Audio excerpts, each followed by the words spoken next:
Yo, what's going on, people? WrestlePurist Live, hosted today by myself and Lyric, two special guests. Kind of, me and Phil have been quite regular recently, but especially special guest, Lyric Wrestling, very famous on Twitter.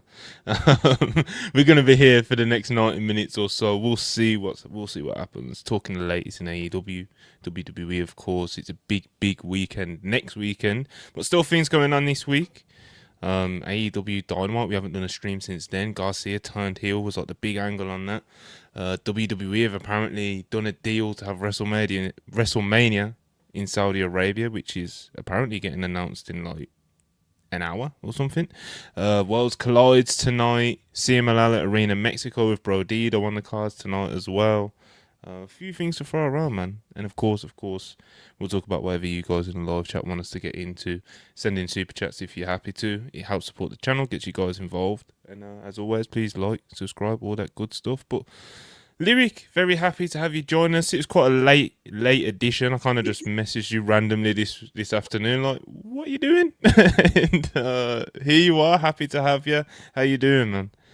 I'm good. Can't complain. I am procrastinating a whole bunch of things I need to do, so you gave me an excuse to continue to shirk off my responsibilities today. So Fairs. Respect. Hopefully you've got the rest of the weekend to catch up on them. But yeah, man. Like I said, happy to have you. Phil, always a pleasure. How you doing, brother? I'm good. All things considered, I feel like I was doing a lot of running, figuratively and literally, for the past 2 days. But I'm good. Listen, man. Like I said, in the wrestling world, the big weekends next weekend. This week's been interesting from a few different angles, you know. But that's just how it goes sometimes. But I don't even know where I want to start, man. Of course, AEW Dynamite, another good show. I thought I do like kind of the vibe of the 2300 arena, the old ECW arena. Some people kind of are a little. I don't know what the word is, kind of going back and forth on it because the shows, they kind of do feel. Ibu said it on Twitter, like it does feel a bit house showy, which after a few weeks I can understand why it can get a bit almost jarring. If you want to see like big, consequential angles and stuff like that. But overall, I've been enjoying the shows. I think in that arena, Collision fits a lot better. Yeah. And obviously, in an ideal world, they'd have kind of like a residency for Collision, and like you can do like the bigger arenas. I want to go straight back to the basketball arenas, 15,000 people ones, but bigger arenas for Dynamite. But yeah, I'm enjoying it, man. I am enjoying it. Of course, the big angle on this week's Dynamite was Garcia turning heel. I can't believe he did that to us. After literally, I was just saying before we went live to Lyric and Phil, like I was literally on stream with Joe like 2 hours before, like I don't know, man. Like I seen him. Of course, I'm assuming you guys saw the Moxley match at Collision.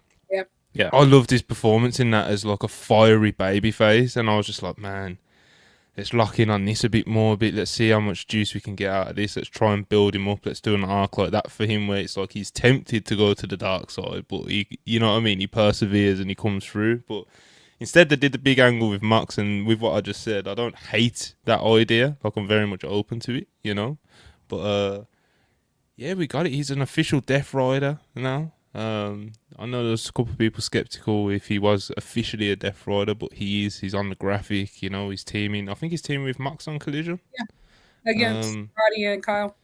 There you go. Beautiful stuff. Well, we'll see. We'll see. He put his render out. Well, AEW put his render out with him with the hoodie on, and Taz was immediately like, "Nah, I seen that somewhere else. Nah, somebody else branded that. You can't do that." That's my trademark, bro. I had to make a call, man. Taz, man. But yeah, how you guys feeling about this idea? Like, I'll start with you, Lyric. How was you feeling leading up to it? Like, was you kind of on the side, I want him to turn heel, or was you kind of more, I guess, kind of where I was, where like, I don't know about this, man. Like, so. I'm not sure if I think I wanted him to turn heel. I think I just wanted him to do something, right? Like, I just feel like Daniel Garcia has had a very up and down year. I think specifically since re-signing, and I think that he wasn't really connecting with people anymore. And I think like these last couple weeks, I think the investment has been back as people just caring what he does again, which I think is already a really good thing.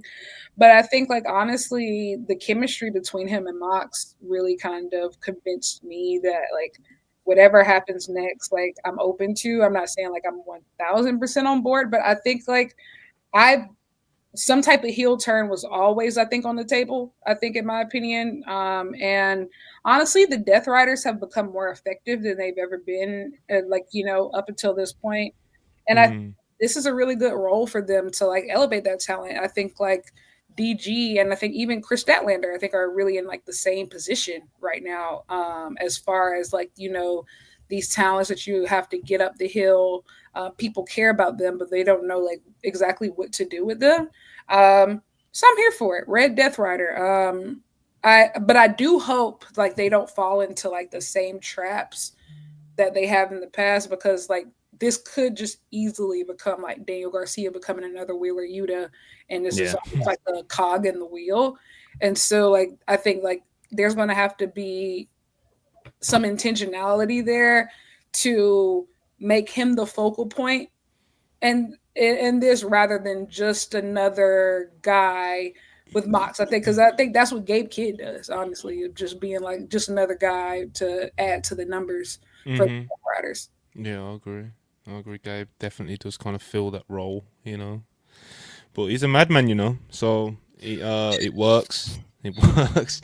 But yeah, I share some of the same concerns, to be honest, and it's very similar to what was Joe was saying as well. Kind of if he does turn heel, because we all want Danny to be doing something exactly like you said. Look, we want him to do something substantial. We want to feel like he's, you know, he's growing up the card and he's becoming what he's reaching the potential that we all think he can reach one day, you know. And obviously, kind of. He signed his new deal. He won the TNT title, and it seemed like that didn't really have an idea of where to go next, you know. Then obviously like the Adam Cole stuff as well was, you know, but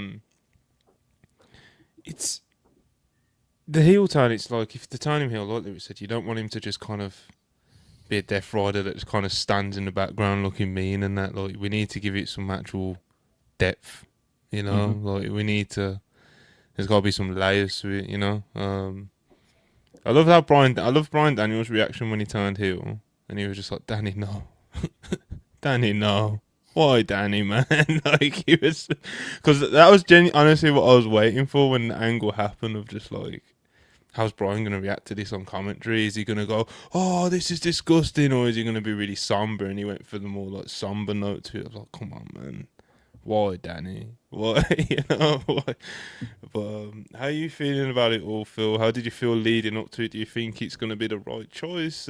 What reservations do you have about it all? But yeah, man, Danny turned on us, bro.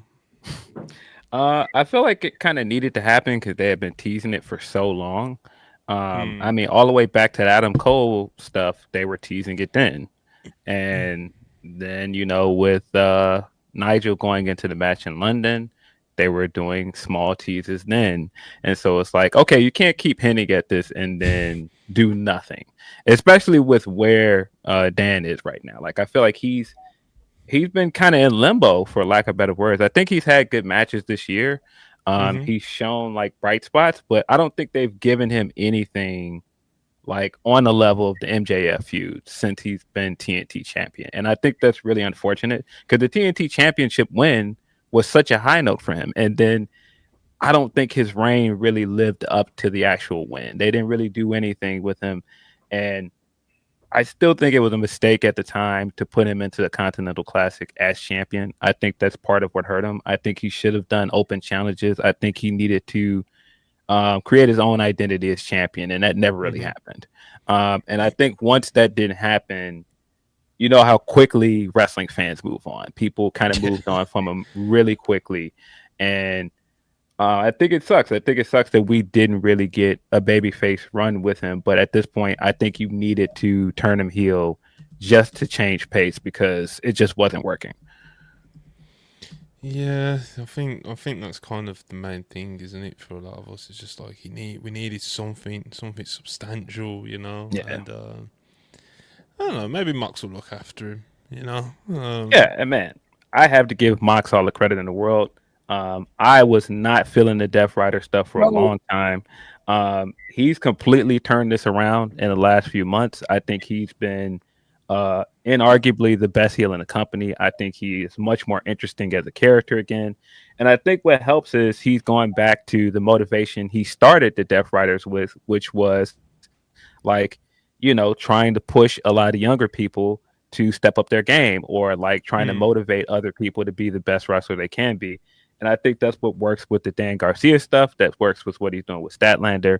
I mean, and I don't think it's worked out for everybody that way in Death Riders, like you said, Willie, you did. But like, look what this has done for Marina Shafir. Like, this has like inarguably like been like a huge boost to her. And so if you can get that out of Dan Garcia, I hope so. But it is a little bit worrying that he's joining another group, because we've seen him in groups before. But I do think the great thing about it is you have somebody in Mox that's so interesting right now, and you have all of the history between Daniel Garcia and Blackpool Combat Club and Bryan Danielson, and you have so much stuff to build off of. So, hopefully we get a good storyline out of this. Yeah, there's a lot more to do now, I think, especially you got Bryan on commentary now. And like, I think there's a really interesting, compelling story to completely reconfigure the Death Riders with the type of people that Mox was originally targeting in the first place. Like, imagine if this is the makeup of the group. I think, like, Claudio and Yuta have kind of taken like a back seat, and it feels like like they're just bodies. And the same thing, like, when Gabe, when he's around, Marina's slightly different, but she doesn't wrestle much. But like, imagine if like the Death Riders is really this legion of killers actually wreaking havoc on the company, and not even just wreaking havoc, but winning. Like, actually these young talent living up to this, to all of their potential, like Daniel Garcia, like, Chris Statlander. Like, there's a lot of potential there. Now, will it be executed properly? I think that's the real question mark. And I think like there's a lot of very valid hesitation there from fans to, believe in that. And I think like there hasn't been a lot of there's not a great track record to build off of that, this will be handled great.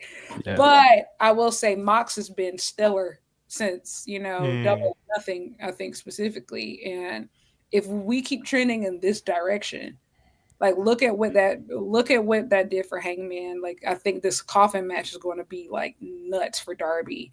I think like, I think we can hear it out. I don't think anybody like, oh, this is going to be great, but I don't think we should be like, this is going to be bad either. And even too, like, I think that collision match we're about to see is going to say a lot as well. So, I think I'm open. Yeah, man, I'm open to it as well. Like I said, even though it wasn't kind of what I was hoping they'd go for as of Wednesday afternoon, it's not what you want. Some of those things, like, oh, I have to do it, I'm going to turn my nose up it and blah, blah, blah. It's like, bro, Mox has earned some of that credit he lost back, man. A lot of it, maybe more than what he started with, because, and, it's no secret to anybody who's been following AEW over the past year or so. It's just like, it started with so much potential, didn't it, the Death Riders stuff? Yeah. And it kind of felt like it just got lost almost quite quickly, to be fair. It kind of got lost of like what it wanted it to be. And it's good that Phil brought up at like they've kind of got back to kind of the original messaging of like, we want to bring up talents, but obviously they have like toxic ways of going about it, like the stuff they did with Private Party. Shout out to them. Hopefully we see them soon. But but yeah, man. Then it kind of got a bit lost, and then kind of then there was like it almost came to a head with like the Swerve match and the Edge match, the Copeland match. That like period there was rough, bro. You know, that period of my spirit was broken. Like it was killing a lot of my people, man. Crazy. Like I don't think I've felt like that since like being a child watching like a terrible WrestleMania and going to sleep mad. I just paid like $60 for that, right? Like it broke my spirit because it's just like I'm watching my favorite wrestlers go in there and have like terrible matches.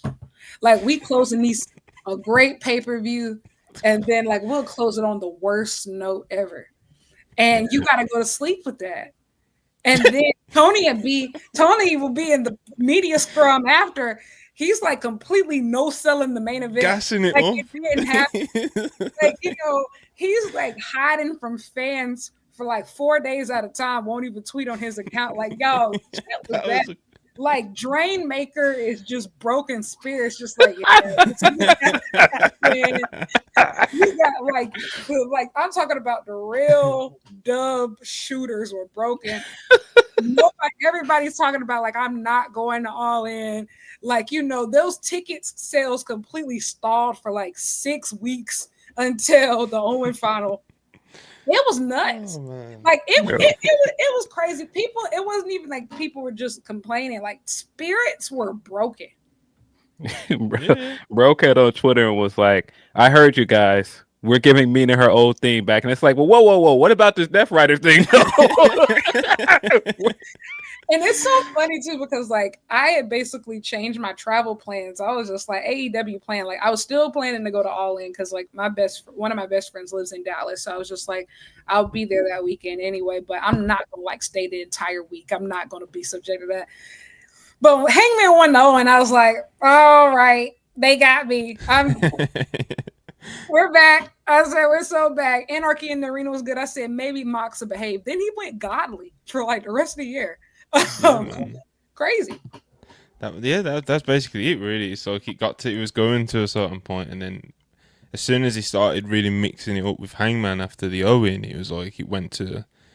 I think that's what when we say like Mox has been locked in and great lately. I think you'd class that as kind of like the start point of like when he started kind of properly feuding with Hangman again until now and see how long it goes, But yeah, man, I am interested to see where this Danny thing goes. I do hope, as like Lyric said as well, like he's more of like a focal point, and he's more kind of he has like a real arc, and he's kind of like the one that if anything, I know like some people may say like you or whoever, but like if anything, down the line, like I'm already thinking about like when he turns on Mox. Do you know what I mean? Like I'd like when I look at kind of the lineup of talent, I'd like him to be that person, even though I'm getting way ahead of myself now. But I mean, as in like that's how important he would be to the story. Do you know what I mean? That he would have a significant. So, like, I genuinely don't think it's that ahead though, because like when you think about it, they really don't have a choice but to do something with him. Of like, think about like how much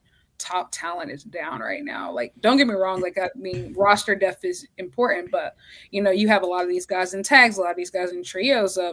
I think you like AEW. This is the time like they do have to be able to prove like like these for especially like the guys under 30. This is the place for upward mobility. Like that's one thing that they can offer that I think that, WWE is not going to offer. Like you're not going straight to the main roster or anything like that. Like, like that's not a thing. And so you have to be able to prove like to these young guys, like this is the place where you want to spend like, your physical prime years. Like this is the place that you like, you can, there is a pathway to be a pay-per-view main eventer, before you turn like 42, like that, you have to be able to prove that. And I think DG is like a really example of one of those people. Like I always say, like that generation of stars, like DG, Yuta, and Moriarty is kind of like, I don't know, like the forgotten generation, like between the pillars, but before, you get like even like Swerve, Fletcher, Takesha, all those people coming. Almost like a forgotten, here. And like it's now like it feels like they're trying to go back and like grab these guys. And which I mean, as they should. But yeah, I feel like you have to make something shake with these guys. Like you can't lose all of them. Especially like I feel like Private Party was a really good example of that too. Just like you can't lose everybody. Like and just be like, oh well, like we got these new guys. Like gotta do something. The Private Party thing's so weird, man. Very weird. I find it so weird. Like there has to be something that we don't know, and obviously I'm not saying us as fans find out and know everything about departures or new signings or whatever ends up happening with Private Party. But yeah, to Lyric's point, it's like Private Party is a good example of like a young, promising talent that in theory you'd want to keep around because it helps, and you'd want to keep them around so you do stuff with them and you build them up as like your homegrown. And it's kind of like a signal to other young talent, like, yo, we can look after you, the way that like you'd hope to do with Daniel Garcia and the other people that Lyric mentioned. So the Private Party thing's so baffling to me. Like, I don't know what's going to happen. I don't know if they're going to leave and go NXT or whatever, if Tony's actually going to make them a good offer, if he's already made them an offer. But yeah, I know it's kind of, I guess it's kind of on topic a little bit. I've kind of swayed a little bit, but like, yeah, the Private Party thing baffles me, man. Like, I don't get it. They're good. They're homegrown. Like, what are we doing? I do think that Private Party is not at the in-ring level where they could have realistically carried a division that was already so bare bones. I think that is true. Mm-hmm. But I also think that they should have never been put in a position where they had to be essentially fresh meat for the Hurt Syndicate. And I think that is a pattern that AEW has, set for themselves, is that sometimes when they get like these big veteran signings from from WWE, they will tend to feed their young guys to them. And I don't think that it has ever produced the results that they were originally looking for. And I think like Private Party is a good example. Like I think about like Cole, Daniel Garcia was fed to him, right? Like one of those people, like, during that TNT title reign,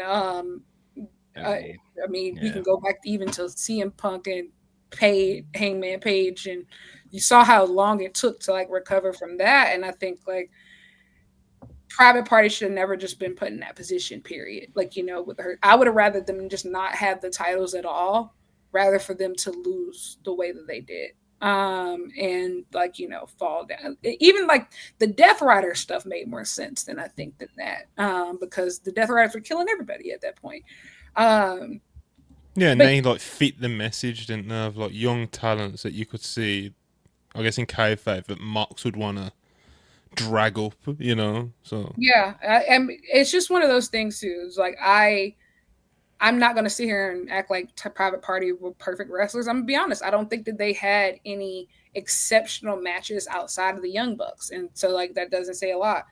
But I think that there are ways to develop your talent, right? Like you send them to World Tag League or something. Like you do, like when it comes to especially like those day one guys and gals, like you have to do what it takes to make it work. Like if you sent Anna Jay to the 5-star Grand Prix, you can do something with Private Party.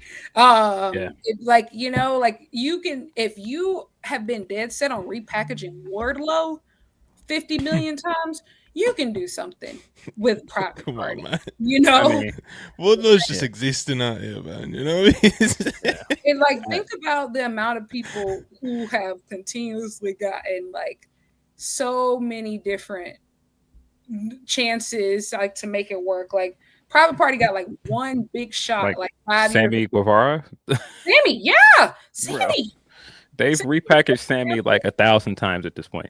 Isn't it LFI now, isn't he? Which I mean, I will say, out of all of the repackagings that they've offered, this one maybe. Keeping it on. I'm here for it. But I don't know. I'm here for it. I think that the issue with them being a Private Party is it's been too much stop-start pushing with them. Like we didn't go with a Young Bucks title run in the first year of this company to give them a big win in that tournament, and then it amounted to nothing.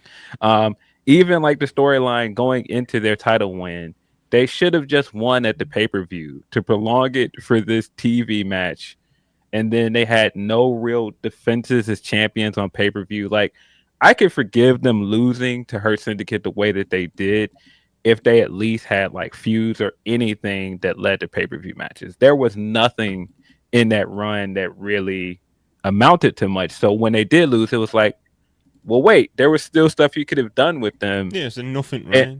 And they didn't even get a rematch. Like you didn't do anything after that to really justify it. I didn't get it, and I still don't get it. I don't get why they're not on TV at all right now. I thought for sure once this tag team tournament was announced, maybe they were going to show up something, but no, I don't really understand what's going on. I don't know what their contract status is either. They're still on the website, so like clearly, like the contract's still going. And I'm gonna be honest, like I don't. This isn't even me just trying to be like a hater. I don't think NXT is the answer either. No. Like I think, don't get me wrong, they'll probably be a great NXT tag team, and they will stay there. I don't think like there will be any type of pathway to the main roster, I guess, and maybe for some people that's okay.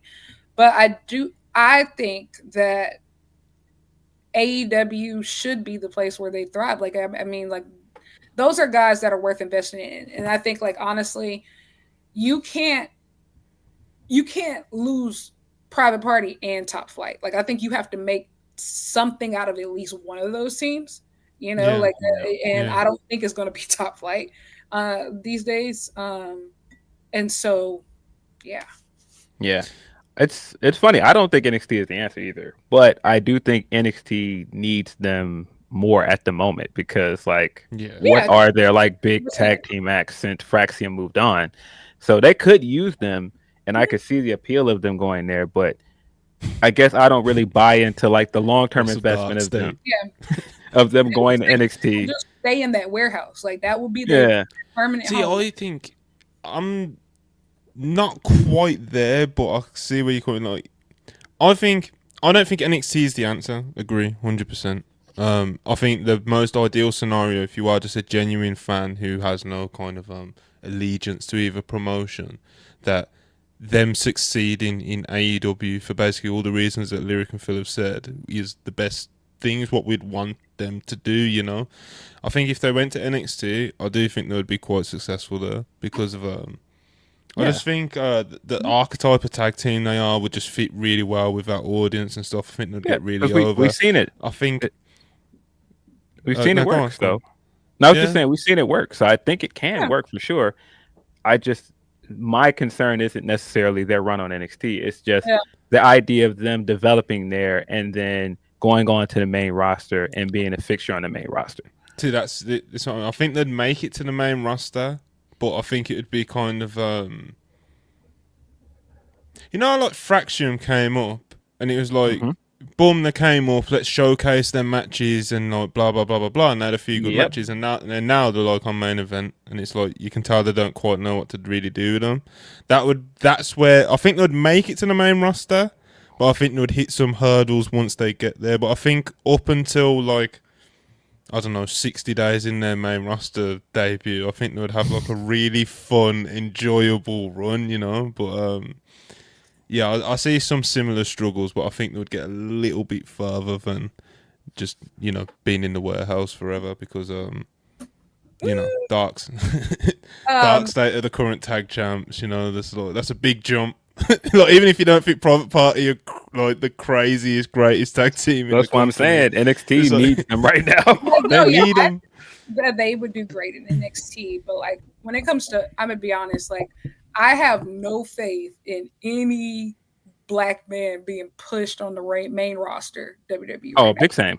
It's just not happening. Like it's just not. It's not. Who's the strongest candidate?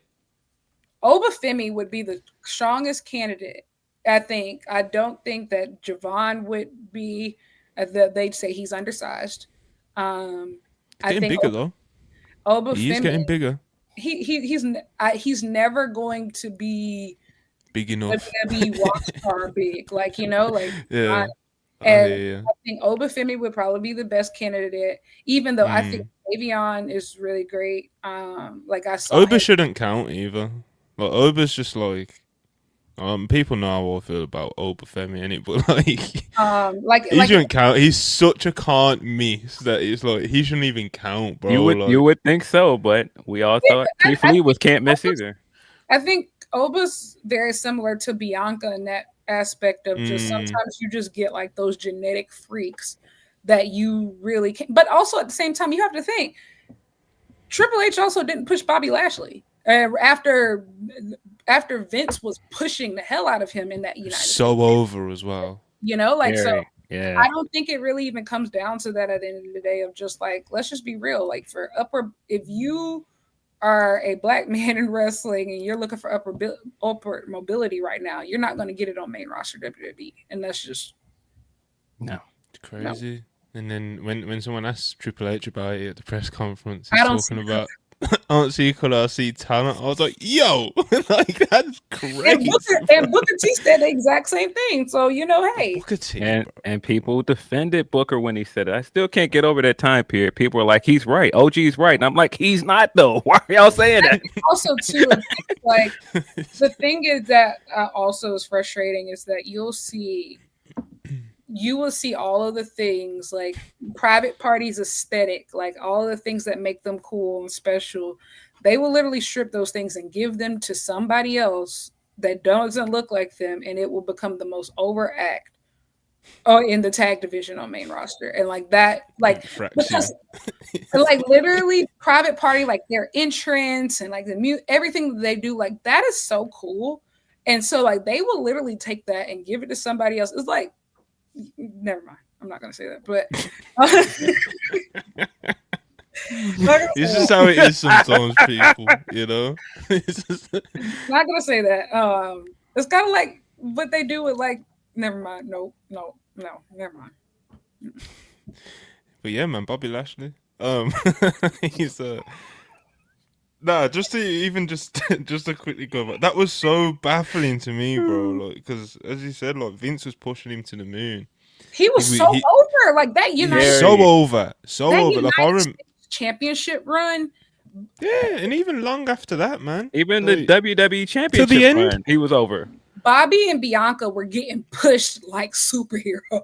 Oh yeah, Bianca, but people were calling it Bianca Cena and all that shit, bro. Like it's, the Bobby thing was baffling though, because even towards the end when Triple H was like first coming in and stuff, he's like, I vividly remember like me and Joe would like pop huge at like how the crowd would receive Bobby, even though he's getting fucking nothing from creative, Yeah. And he'd come out and the live crowds would treat him like the fucking man, the big man, big Bob Lash, Bobby Chance, crazy, and people would just love him as a babyface, bro. And Triple H did absolutely nothing with it.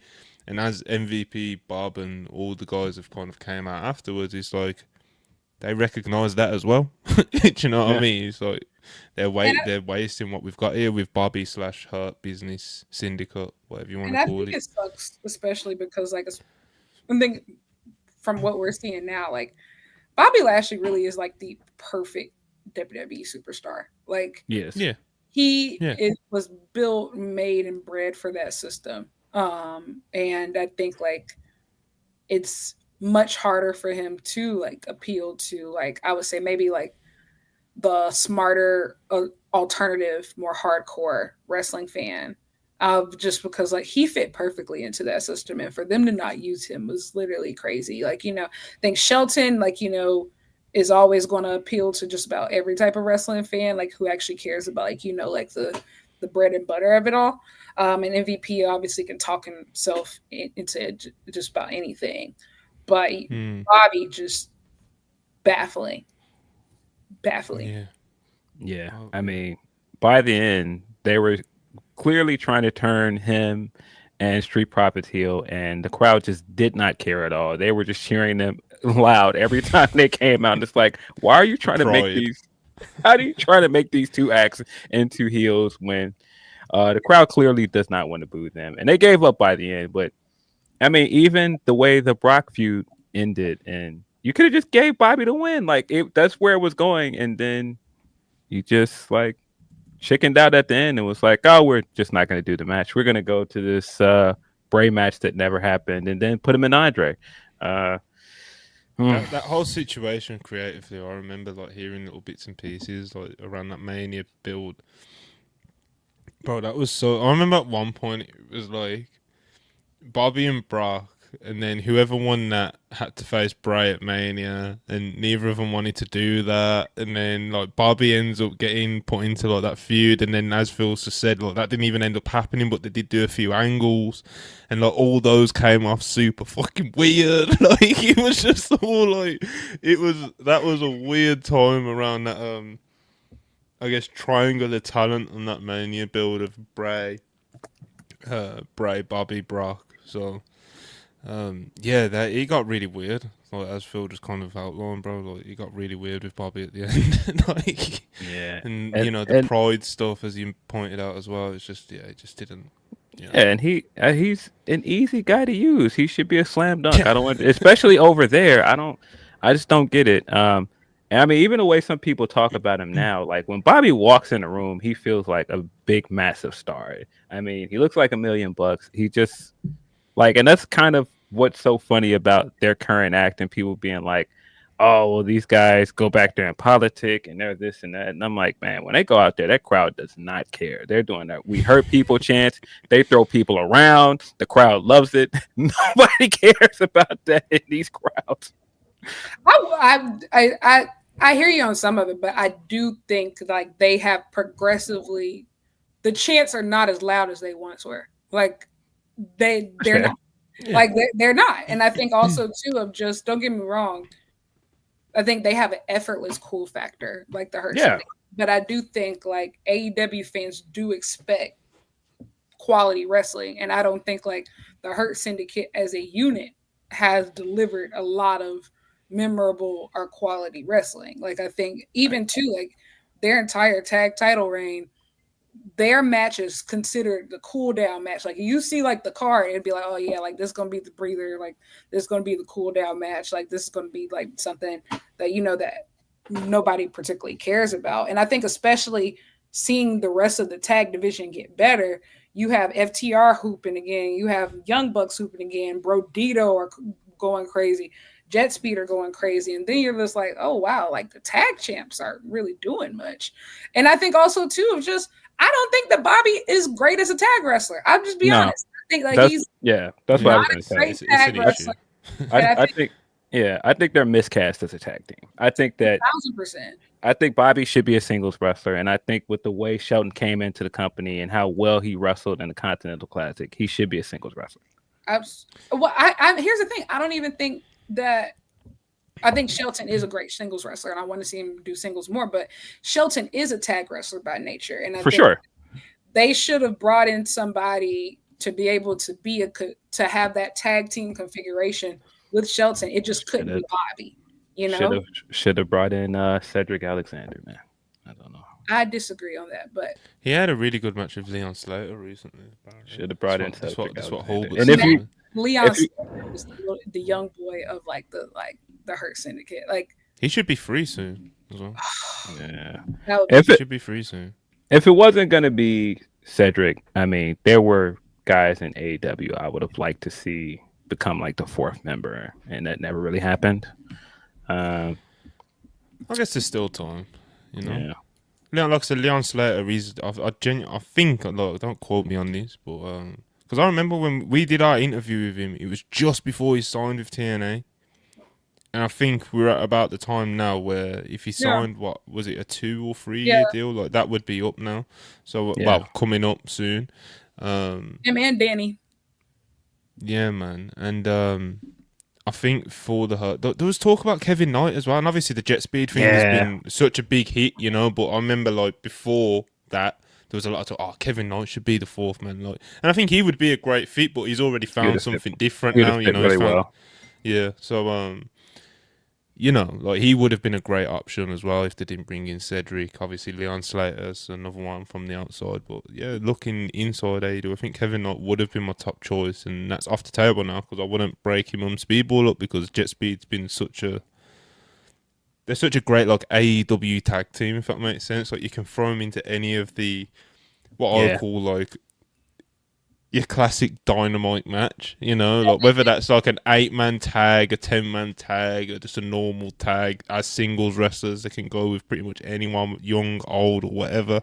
So, yeah, man, they're proper AEW taggers, I'd call them.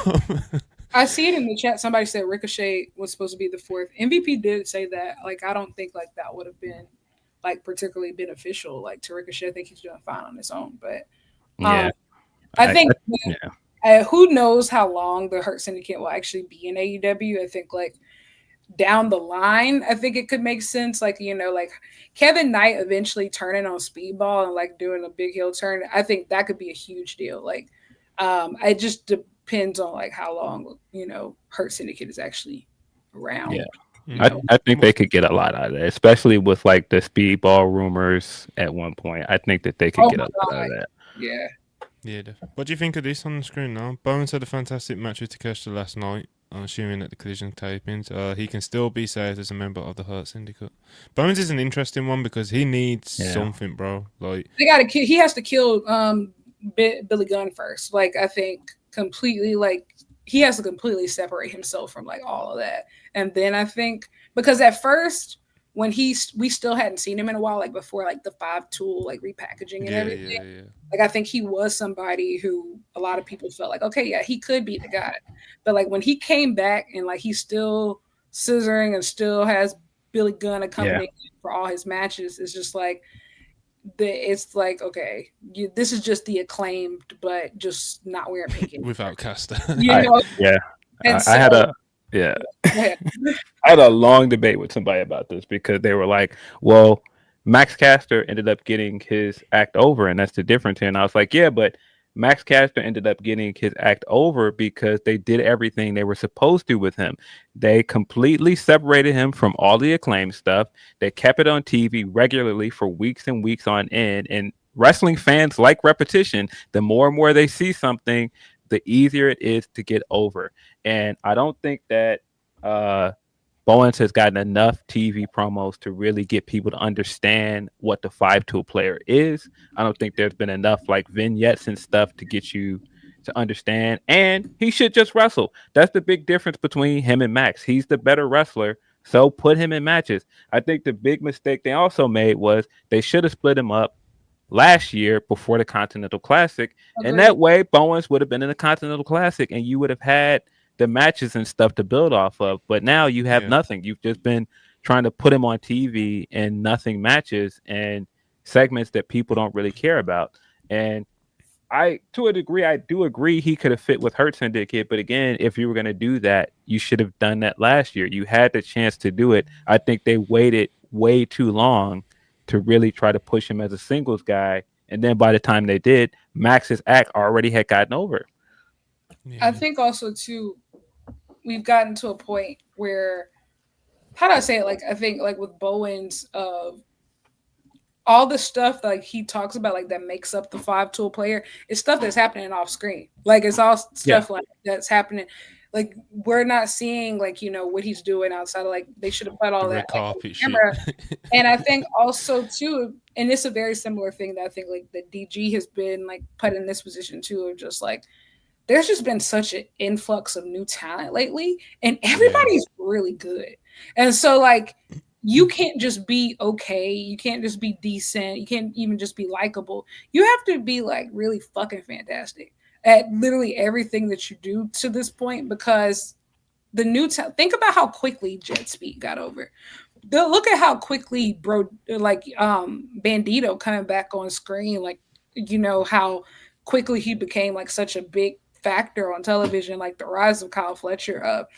I think the competition is just much steeper now. Like, and I think a lot of these teams want to split up and like everybody wants to be a singles guy, but what does being a singles guy in AEW really look like right now? Like you have to be, you can't even just be like good. You have to be excellent. Alien, yeah. Excellent, like a freak of nature, to even get your foot in the door right now. And even though I really do like Anthony Bowens, and I think like, you know, he has a ton of potential, can we honestly say like he's exceptional when you put him next to some of these guys I just mentioned? And I don't think the answer is yes.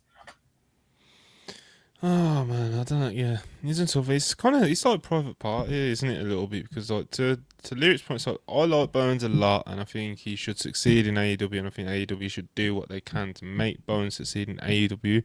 But that said, even though he's good, he's very very good, well-rounded professional wrestler, but when I'm looking at the options of like your bandidos and your fucking, you know what I mean, and your new people, like even down to like your Beast Mortos and people like that, it's tough, man. It's a jungle out there. I've said it for time, but the AEW roster, bro, is it's a jungle, man. Like you've got, and unless like there's some of the people that Lyric already mentioned, like Jet Speed and like Carl Fletcher, but it's like.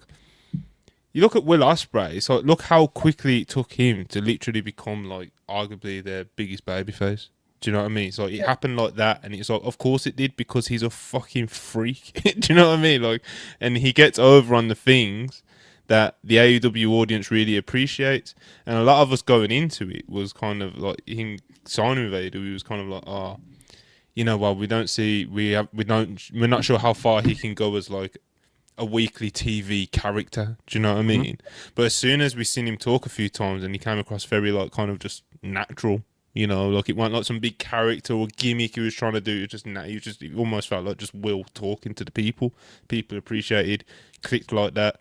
And from then it was like, this guy is going to the moon in this company, because it's like, of course he's going to deliver on the pay-per-views, and the AEW audience just appreciates that so much. So even though it's a jungle, it can work to your benefit as well, like it has with your Speedballs and your Ospreys and your people like that who just, even Mortos, do you know what I mean, of just like coming in and just being so good that it just gets you so much credit in the bank with the fan base. And Tony, even just Tony himself, like you can tell who Tony likes using when he starts to like someone's matches and shit, you know. So yep, it's a jungle, man, and I think it's hopefully also, Bowens finds something though. Yeah, I think it's also one of those things too of just like, how do I say this like in like a non-controversial way of just like AEW's like now started to like care about like international talent, like, you know, like on screen, like, you know, about like with luchadors and like even too like I think like he Takeshita up, and like it's now even steeper, because it used to be like guys who would come on like screen and they like have really good matches, but you knew like they were never going to get like a really good big push or like never really do anything substantial. But like now those guys are actually doing stuff, like, you know, Beast Mortos is a good example, Bandito is a really good example, and even like I don't think AEW is ever going to become like a women's wrestling promotion, but I do think like you're now competing for TV time with like some women who have really gotten super over. Like Toni Storm, I think, is a pillar of the company now. And like you have like other people who are like getting increasingly more popular, even if like their TV time, like, you know, isn't what it should be. It's hard to justify anybody who's not genuinely, I mean, just generational, getting time over any of these acts when everybody has gotten really good, which is a great problem to have, but like it's one of those things to where you can't hand out participation trophies. Yeah, I mean, but I think a lot of wrestling also is timing though, and I think that that's why I say the timing of Bowen's turn did not help him. Like I think like the timing of when he went off on his own specifically, in the amount of time that Max Caster has had, I think it has made a big difference in the way Max Caster is received on TV and the way Bowens is received. But how much time has Max Caster really had? Like you have to think he gets it's the consistency though of it. Consistency, yeah, but like consistently, like less than 5 minutes, but he utilizes his time so well. It's how he's utilizing that time, like, you know, it's like the how of it all. Of he, like, you know, he's doing something that I think repetition builds, you know, repetition obviously builds rapport with the audience to where, like, you know, he has this crazy, stupid chant and it's gotten over worldwide. Like, AEW is leaving the US and people are still doing it in Scotland. Like, you know, it's one Wrestling of those fans things. love irony, man. Wrestling fans like to chant things as well. And his appeal has never been wrestling. So if you even give him just like a quick 3 or 4 minutes for him to just talk or whatever, it's always been his thing that worked, like him just doing like the rap videos or whatever else. He's good. That's what he's good at. And so that's why I'm like, it's kind of a flawed argument when people are like, yeah, but Max got over quickly because he's not boring and Bowens is. But I'm like, but you're accentuating what Max is good at in those 5 minutes. You're not accentuating what Bowens is good at with the way you're using him and keeping him positioned next to Billy Gunn. Bowens is not even boring either, I don't think. I don't think he's boring, you know, boring either. He but does that's why I'm boring like, stuff. Do you know what I mean? Like, to your point, Phil, it's like he just does boring stuff, and it's like, really Billy Gunn. It's really Billy Gunn. And I think we should say it. I think we should say it. Dancing around the like, you know, just like, oh, maybe it's Billy Gunn. It is. But I think it's also just he needed to completely divorce himself from all the Acclaimed stuff. He needed to completely move on, including Billy Gunn. Who needed the most? Billy Gunn. He doesn't exist on screen. Daddy ass. That's why we're still scissoring. That's why we're still doing ass jokes. Billy Gunn. It all starts and ends with Billy Gunn. And I think the sooner that we say it, acknowledge it, internalize it, and do something about it, we can move forward. This begins and ends with Billy Gunn. Thank you. Yeah. His own sons had to separate with him to get ahead. So why would you think? No. Let's think about it. If his own flesh and blood that came from his loins had to separate from him completely on screen to get anything accomplished, why would you think it would be any different from somebody that he only met 3 years ago?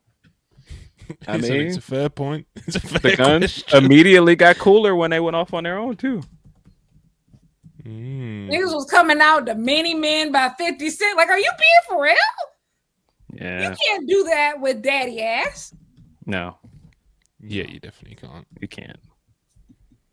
No. Yeah, I think everyone's kind of over that except for Billy Gunn. You know, like everyone's kind of over it at this point. There's like this wave of this very small now, because I think it has gotten increasingly smaller. But like there's this group of vets, especially like the over 50 crowd in AEW, who are really hanging on for dear life, especially after Sting retired. And it's just like, man, you either gotta, you know, like there's some people who call Jericho at this point, bro.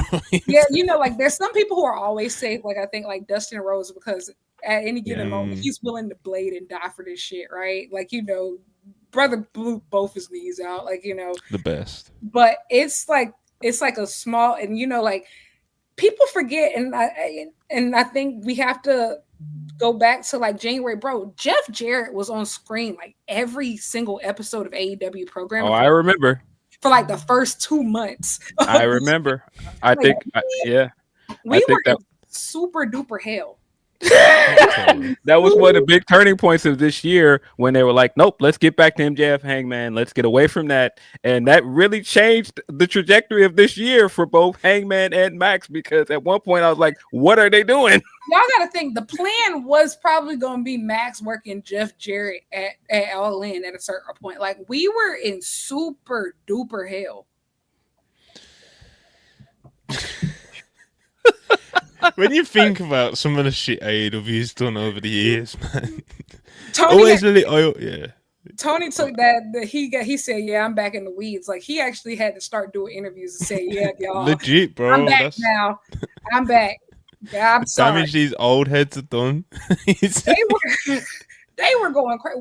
We was having Jeff Jarrett, Adam Copeland, who else? Billy Gunn. They were running through like, and I think at that time, and I don't put him in that category, but it could have been seen that way, of Hangman is feuding with Christopher Daniels. It was just, it looked bad. Yeah, the optics on it were crazy. Yeah. And he said he literally did get to the point where Tony, like, he had to make it so clear, and you could tell that he was trying his best to make it as clear as possible. Like, yo, guys, I'm back. I'm locked in. And that's why I'm really terrified right now. Just like AEW, I feel like is really good right now, but there's always that lull during football season, and like I just don't think that they can afford to have that lull right now. Like it's always, you can tell when Tony gets really busy with the Jags, and it's just like that point from All Out to the C2 is hell.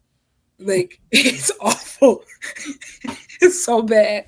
And I just really hope that that slump isn't as bad, especially now. Like you don't have a Swerve, you don't have an Ospreay, Kenny's out. Yeah. It's tough. Athena's gone, even though like she has been on Dynamite a lot more regularly the past few months, hasn't she? But she's taken a little bit of time off as well. Yeah. It's yeah, man, I'm with you, Lyric, man. Hopefully he does he realizes his issues. Right, it's never different. Like that should never happen every year, do you know what I mean? But this year is especially different because you don't have the talent to lean on that you would ideally have, you know? You can't just book an Ospreay match every week at the moment. You can't just, I don't know, relight Hangman and Swerve right now. Like, you can't do these things, you know what I'm saying? So, and that used to be that break the glass thing. I think like these last 2 years would be like, oh man, like this is some break the Hangman Swerve glass. Like, just. Well, yeah, Tony's got to stay locked in, bro. He can't get too distracted, man, and we can't trust the people that he leaves the booking to when he's busy. So he's got to. I think he's got to delegate too, man. I was laughing pretty hard at that quote from Brian, where someone asked Brian, would he be interested on taking on the book for Ring of Honor? He was like, absolutely. I don't think Tony is that interested in handing it over, though. And I'm just like, dude, he should though. Just let Brian book the show, please. Brian's got interesting ideas though sometimes, so maybe Tony's heard a lot of those. Tony's probably heard a lot of those interesting ideas from Brian. So. But Ring of Honor needs some change though. They need somebody else looking. NXT's got Shawn Michaels, for fuck's sake, like. I feel like pretty confident right now that like Athena is going to drop this title before the end of the year, and so like. We're at this point to where she has been kind of like the only consistent thing in Ring of Honor, and you're gonna have to do something with this show. Like you genuinely are gonna have to just really reconfigure it. Like Bandito's an amazing Ring of Honor world champion, but like clearly he's about to be a really big piece for AEW going forward right now, as he should be. Hopefully. And so like. There's some decisions that are going to have to be made. You had an interim women's TV champion because the women's TV champion got injured. Then the interim champion gets injured, and then the pay-per-view that she's finally back, the interim champion is facing the world champion. So there's actually no women's. It's all a mess. Then you have a women's pure championship tournament going on, and literally. Sounds. Yeah, I've struggled myself to keep up with it. Do you know what I mean? It's like Lyric asked me about 3 times and just explaining where the titles are at the moment. So it's yeah, man. Tony, I've said it for you. I've said it for ages. I think a lot of us said it for ages over Tony's delegating and stuff. But it's pretty, like you said, Phil. Like with Brian saying that quote about being happy to take the pen for ROH. So Tony loves to have somebody, the man. pen. He loves to have 4 You got Chris Hero over there, man. Let Chris Hero book that show. Somebody, man. There's loads. Yeah, like you said. And I'm gonna be honest, bro. Like I don't even like fully think like Brian should book the show right now. Just like, cause bro, Brian is starving to get back in that ring. Like it's calling him like Green Goblin. Like he can't.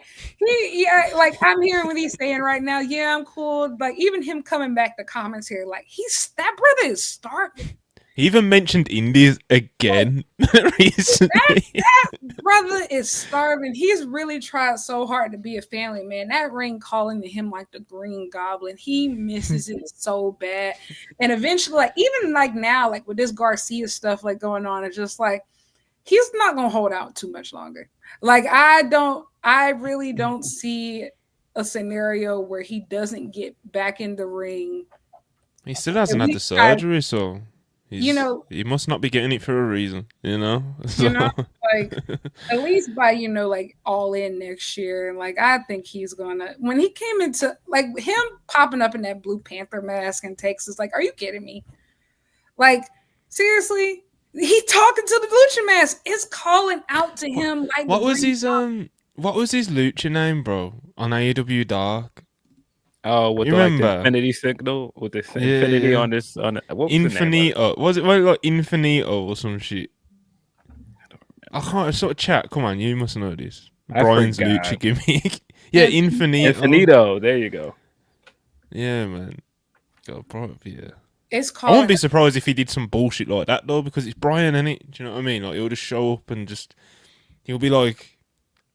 He'll wrestle. He's already done it. I was gonna say he'll come out for a Max Caster Open challenge. Like he literally did it like a couple months ago. So, I don't know, man. Like, I agree, Lyric. Like Brian definitely he talks about it too much, and I'm sure he gets asked about it when he does his media rounds, like he has this week. But he could just say no, right? But like what I really appreciate about Brian is that like you can kind of like even hear his headspace, because like he's making up like new ways to justify it. Like, maybe I'll do an indie show. Like, maybe I'll do it like this. Maybe I'll do it like that. Or, he's just making up new excuses to himself. And so like, I can only imagine the things that he's telling his wife right now. Like you can only imagine the things he's telling his kids. I'm just going to do a commentary real bit at this point. And then it's going to turn, I'm already flying out every week anyway. I'm already doing this. Yeah, it'll be like, I'm just doing commentary, and then like Brie will put the TV on, and like Danny's like pile driving him on the steps or some shit. And I remember like I think they did the interview. It was just like, yeah, no, I didn't tell them that I was going to do all that all in. Like he was going crazy, boo psycho knee, like he's taking bumps, going nuts. Like that ring is calling out to him really bad. It's okay. Yeah, man. It's okay.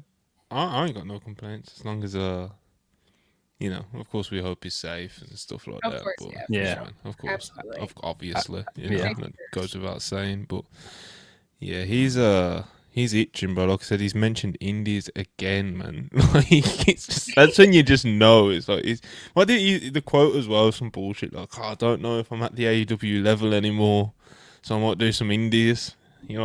What, bro? What are you talking about, man? Like, you're the greatest ever. Like, what are you talking about, bro? But, you see what Tony said about the Women's Continental Classic? You think he would actually follow through with something like that? Come on, man. At this point, he has to stop teasing us with these things and just get to it. You've been like, oh, yeah, I love the idea of tag team wrestling. And get the belts, unveil the belts. Announce this blood and guts match if it's gonna happen. Like, do it. Like, stop saying, "Hey, I would love the idea." You can do it. You're the guy that can do it. You're the head booker. I don't like to be an alarmist, right? But like, I do think we are at a point to where I can only imagine what like the women are thinking like right now of there's an upward mobility problem. Like, and I say this as somebody who like loves Tony, Mercedes, and Athena. Like they're the greats, right? Like, and I'm all for building them like these top stars because like they deserve it. But we are now, especially once we get to the point of Wrestle Dream, right? Mercedes will have broken the record. Athena's past 1,000 days, and Tony is a 4-time women's champion. Like, I don't understand how any of these people can get any stronger. We don't have tag belts. There hasn't been this blood and guts that they've been teasing since before All In. There's no Continental Classic. At this point, we're doing all-star tags with like zero story progression. Willow and Stat have been teasing it right ever since April. Enough.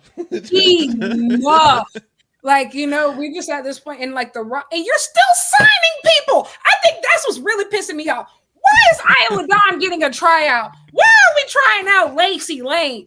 Of all these people, where are these people supposed to go? We are starting factions and tag teams with no division. What is happening? Yes, they all look cool. Yes, Triangle Madness looks awesome. Thecla looks cool. We're adding all these people. Where are they supposed to go? We got people who've been here for 42 years. Where are they going to go? Harley Cameron, why are we creating tag team names with no tag division?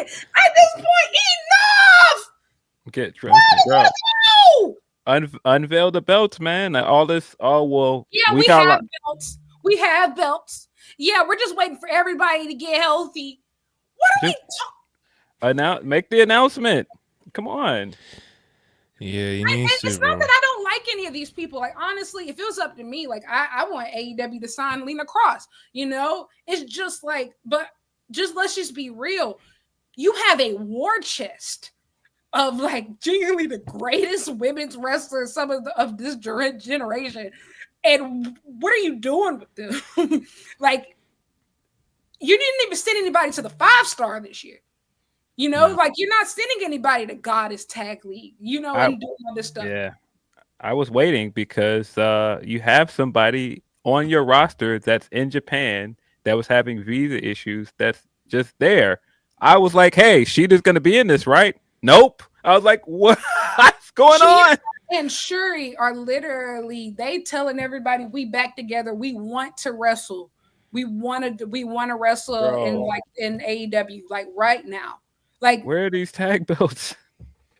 Like Megan Bain has been doing absolutely nothing. And it's just, we've just gotten to a point to where, like, I hear you, but like, is anybody better off than they were this time last year? And I think All Out is a really good point, because you look at Willow and Stat had, I would say, probably the most successful non-title women's feud, you know, that AEW has done. They had this rock star, you know, match last year, All Out, completely steals the show.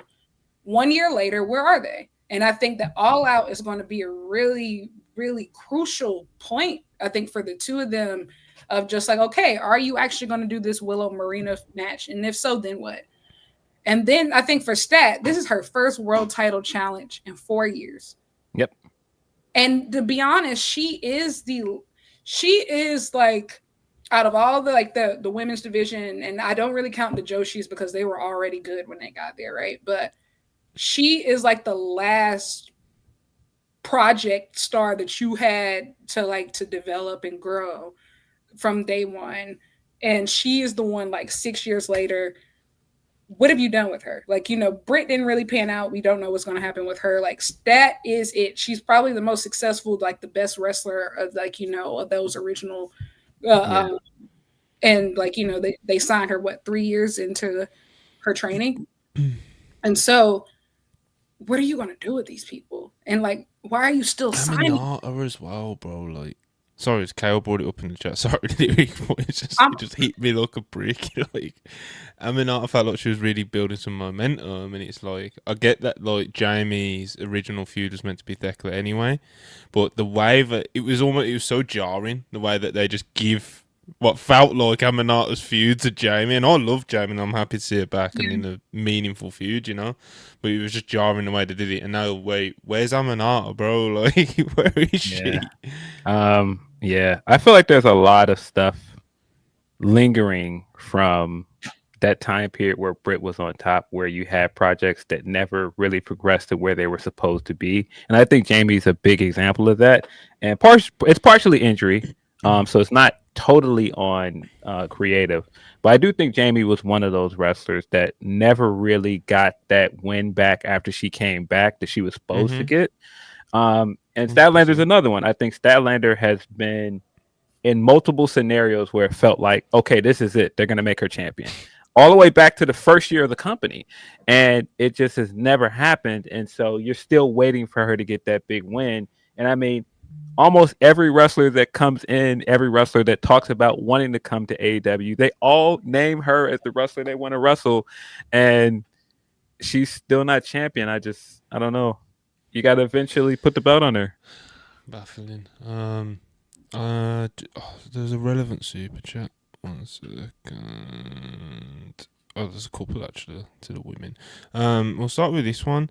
Mod Revolve $2. Who do you want to dethrone the 3 women's champion? Well, okay, so I'd say for the women's world title, yeah, I would have Tony hold it a little bit longer, but I think my end game would be for Mercedes to beat Tony. So what I'd do is I'd have like a Willow or a Stat or a Thekla or an Aminata or somebody that you can build up as well. Well, maybe not Thekla because she's not babyface. And obviously we don't know where Stat's going to be aligned over the next couple of months. But yeah, I'd get the belt off Mercedes onto somebody that's going to be like up next or something like that, or someone who I want the world title on eventually down the line. So Mercedes can give them all that credibility of dropping the belt to them. And then I'd have Mercedes beat Tony, and then Mercedes would be my world champ. Tony could do non-title feuds, and then, you know, my TBS champ would be like Stat or Willow again, or fucking who else is there? Like I said, I love Aminata. And I'm sure there's loads of other options for the TBS title, but when I look at the world title, I struggle to look past Mercedes, even though I know it's kind of awkward because she is a TBS champ, because it's like Tony's a force of nature, bro. Like, she's so popular, she's so well received by the live crowd, she delivers every time on pay-per-view, and it's just like, it's hard to look past unless you've got somebody who's just like fucking blatantly obvious in front of your face, the way that, like, you know, the way Cody was for Roman. Do you know what I mean? Like that blatantly, like, this is the one, and whether that's Willow or whether that's Stat or whether, do you know what I mean? They have great creative coming up from, but you know, it just doesn't feel like there's a heel, especially on the heel side of things. Do you know what I mean? Because it would have to be a heel to like dethrone Tony. I think that would work the best, for obvious reasons. It's like it just doesn't feel like that's in the division right now. Besides Mercedes, and it's just like Mercedes being world champ. I think that's probably. I get what they're trying to do with the TBS champ, beat Jade's record and stuff like that, and it's the belt that kind of gives Mercedes a lot of freedom to kind of just do what she wants, you know. But I do think it's kind of overdue with her not winning the world title yet, you know. Like, we're talking about Mercedes Mone, bro. You know, like, let's get everything out of that we can. Do you know what I mean? Like, let's do it, bro. So I'm ready to see Mercedes be like the actual top of the division. I know some people might be bored of that, but that's where I'd go. And obviously, the Athena one is one that I have nothing for you on that one, bro. Like, I have no idea. I'd probably just keep the belt on Athena, bro. Like, I'd just 2,000 days, let's run it. They can't. Stop. Yeah. I where think you go with that?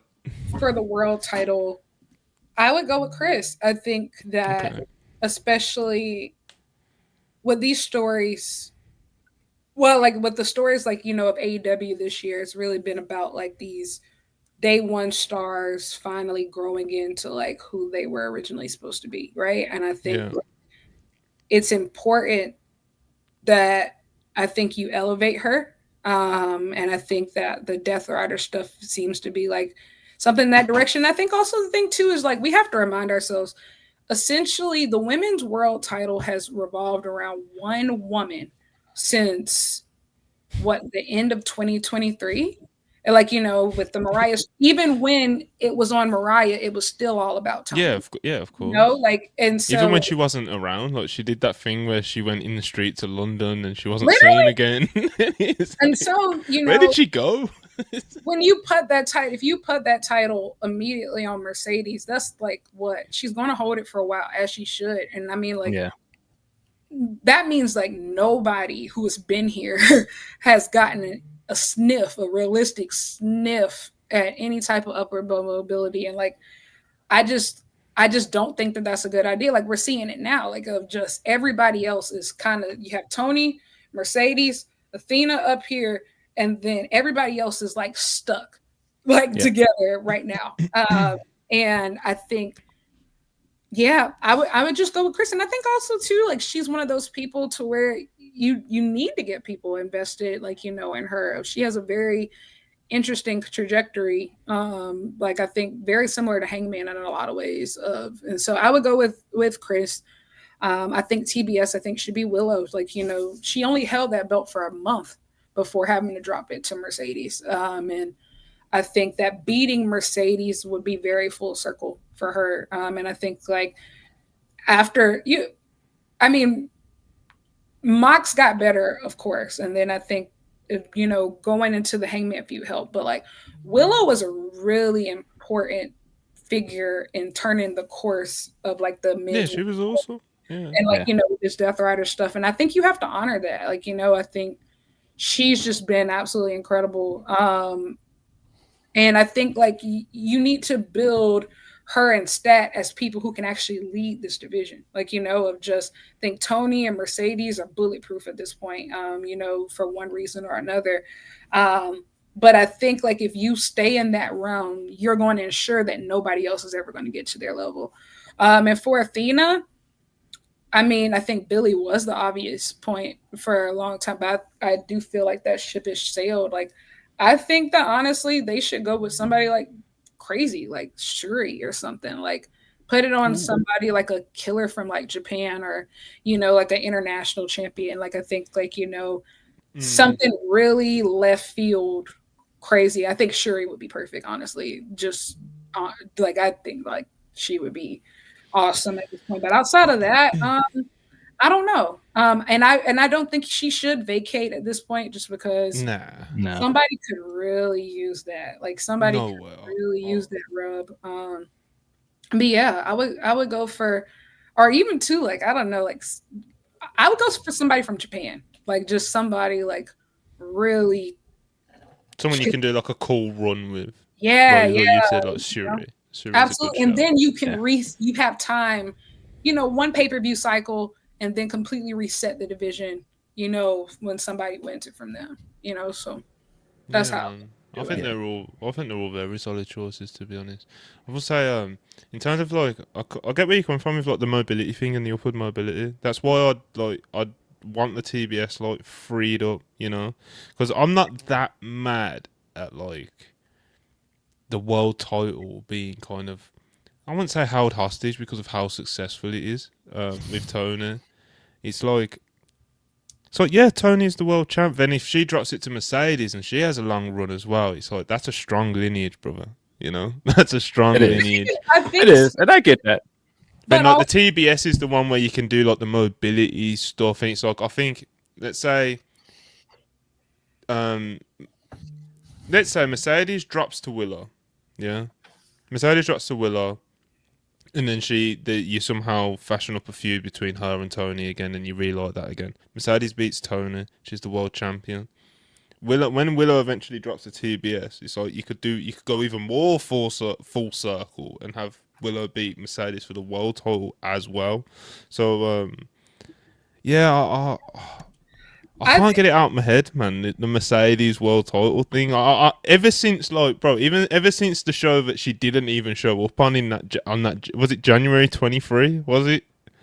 Was it in the one in LA which she was 100% going to, and, like, she didn't show up? Ever since then, I was like, that's my AEW Women's World Champion, you know. But obviously, like, the Tony thing, it's like, it's just, like I said, she's just a force of nature. So it's just like, I can hold off on my Mercedes craving for that world title because Tony's been phenomenal. But yeah, man, I can't get it out of my head, Lyric. Like, Mercedes with that strap, like, man. here's the thing, I love, she's like my goat. But I also think too, just like, when you look at this AEW Women's World Champion lineage, and, like, there's no stars that I think that have been day one that they've been able to create. And I think, like, that is a big problem, especially, like, when by the time, let's say, like, Mercedes does win it off of Tony, by then, what, Chris Statlander, you'll have her been in the company, 7 years, never winning the belt, like, you know, world title. Like, that is crazy. Like, that, like, you know, like, that's crazy when you think about it, of just, like, not being able to create your own stars. And I think, like, that's one of the bigger things, like, with Hangman, was, like, making that successful, of being able to create people that you 100% like built from start to finish. Like Mercedes is a force of nature, right? But I think at the end of the day, the goal should be to uplift the entire division. And I'm not sure because Mercedes already beaten everybody as a part of the team. Yeah, And I that's hear you. too, I hear you. while Mercedes and Tony have been champions, they're pulling from the same pool. So like it's not like we have certain people are specifically reserved for women's world title contention. We have certain people that are specifically reserved for TBS title contention. They beat the same people. They wrestle the exact same people. They all work with the exact same people. And so what is going to happen when Mercedes wins the belt? She's just going to beat everybody else that she's already beaten for the TBS belt while they have nothing to do. Because I think it's one thing, if tag belts do come, this conversation changes, right? If Continental Classic comes, this conversation could change. But until any of those things happen, we have to run with the assumption that means that we're just probably going to have close to another year with nothing for any of these people to do. And that, I think, is the biggest issue here. Yeah, you make very good points. Probably based in more logic than mine. I've just got an image in my head that I can't erase. Like Mercedes is so godly, and I have to continue to try to restrain myself from just wanting her to win it. Because once you see that visual up close of her draped in belts, bro, this is godly. Man. It's just. And I have to be like, remember everybody else. Remember everybody else. Remember everybody else. But oh my God. Yeah. She's incredible. So where are you at, Phil, with the with who should dethrone who with the 3 big women's titles in Tony Khan promotions? I think they have to, because as great as Mercedes is, I feel like there's not much of a mid card. And I do think that Mercedes has done great work to add credibility to somebody like Alex Windsor or other wrestlers that wrestle her. But I think right now, it doesn't feel like there's a real women's mid card. And I think that's why, to be completely honest, I don't think Mercedes needs the TBS title. I don't think she needs the world title. I mean, she's doing a belt collector bit. For me, I think it's going to hit harder when Mercedes does eventually turn face, because she is going to turn face. And I think when she turns face, the win for the world title is going to matter more. And so I don't really need her to win it right away. And I think even with this belt collector gimmick, I think the whole point of her losing at All In should have been that this belt doesn't matter to you. It's just another trinket with the rest of these belts. By the time she wins that belt, it shouldn't be just another belt. This should be this journey to get there. And I think part of that is her turning face. And that's why I don't really need Mercedes as champion immediately. I think they should go completely left. I think they should make a bold move. If it's not going to be Statlander, I think it should be Megan Bayne. I think they've been building Megan Bayne as this big monster that everybody is afraid to get in there with, and you've got to give her the big win to legitimize her at some point, and they haven't done that yet. And so I think Megan makes a lot of sense to beat Tony, and if you have Megan beat Tony, you could easily have Statlander be the one that takes it off of Megan. I think for the TBS title, it should be Willow, because at this point, where are you going with Willow? You've got to, at this point, shit or get off the pot with Willow. You've positioned her as somebody that's a top adjacent star, but you've never really given her the win or the reign that's justified that either. So you've got to figure that out eventually as well. I fear Billy's going to be in the same position that a Jamie Hayter was in, or even this might be a bad example, but remember how long well, she's Ash by Elegance now, but remember how long she stayed next to Charlotte, and by the time it was over, she was just only a sidekick to her. And it's because they never really did anything with her storyline as this mentee that was supposed to come out from under Charlotte. And I think they've got to eventually get past that with Billy. You cannot leave Billy in just this sidekick role forever. You've got to give a culmination to that storyline. And I don't know that I believe that the world title win is going to hit the way that it should have if it would have been a year ago now. But at this point, you've painted yourself in a corner where you have to do something. Because if this is just a thing of dropping that belt and coming to the main roster, well, AEW proper, with Billy still next to her and they're still doing the Minions bit, like, I fear what that does for Billy. Billy has to eventually come out from under that. Yeah, very fair. She, you know, it's like you don't want her branded as like the minion forever. Yeah, you know, like it's okay for like what they've used it to build her to a certain point, but it can't be like something that's like just stuck with her, like you said, Phil. So yeah, and also, I don't know. I was gonna say too, like you got to think around. It might be like a couple months difference, but Billy's stuff with Athena has kind of moved almost concurrently with like the Nick Wayne stuff and Christian Cage, and they're around the same age too. So like I kind of use them as like mirrors of each other. Like if Nick Wayne is split from Christian at this point, then we have you know, it's time.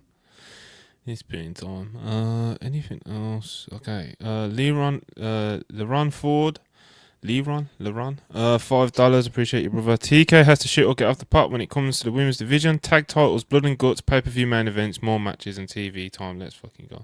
Yeah, man, definitely. Just guess following on from our convo early, it's just like, as Phil said, bro, stop teasing this stuff, man. Don't talk about the Continental Classic. Don't talk about blood and guts. Don't talk about the women's tag titles.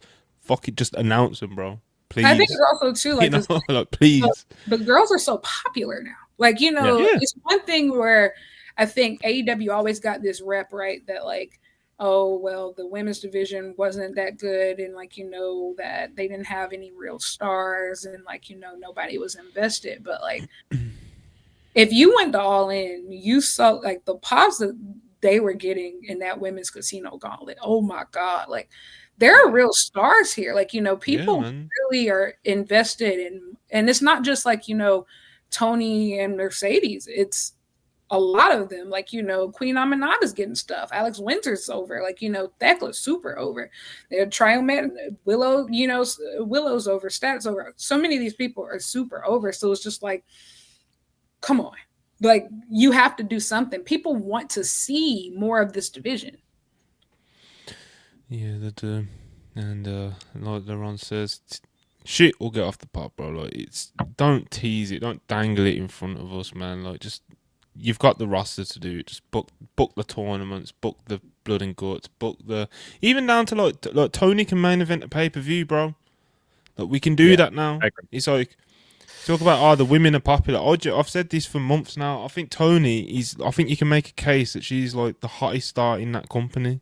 Like, it's unbelievable. So it's just like, you know, do all these things, Tony, man. You've got the bodies for it now.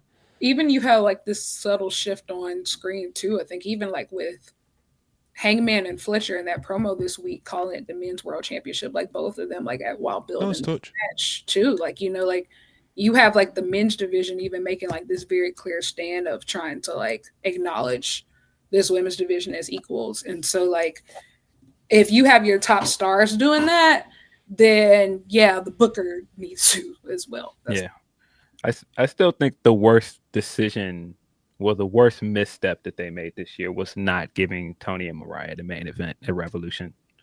I still think they should have given it. And I understand the thought process of like, well, Mariah's going to leave, but I think you still should have given it the main event, man. Yeah. Especially at this point now in September 12th, 2025. Like, no one would care. No one would care, bro. Like, it's just... Especially, like, Mariah went straight to NXT. Like, it's okay. Like, and I think it... Not even just to, like, reward her. Like, that... Tony deserved that. Yeah. Especially, like, what she has done in this 4th title reign since. Like, Tony deserved that. Yeah, Tony... The story itself... And I think that's not to take anything away from Mariah. I thought Mariah... You know, she did what she needed to do in that feud. Like, the couple of months without Tony when she was kind of just floating with the belt was a bit, you know. But, you know, even to Mariah, it's just the Hollywood ending. They did the perfect shot to close the pay-per-view. It's missed opportunity. You closed that with Mox versus Cody. terrorism. Anyway. Yeah. Anyway. Not bringing up that trauma. Danny Quang, $5 appreciated as always. With Willow suddenly feuding with Marina again, Chris is either joining the Death Riders or Shayna Baszler is imminent. Ibu's been on that Shayna Baszler thing for a while as well, so I think there is legitimate interest from Tony in bringing her in, or Mox or whoever, or even just Marina, because we know they're friends. Yeah. I think Shayna can do some stuff in WWE, but is she still doing like out of contract coach stuff? Yeah, coaching with WWE, because I remember that being. I'm not sure. I know that was a thing at one point. I'm not sure. I would love to see Shayna somewhere else. I think Shayna's incredible.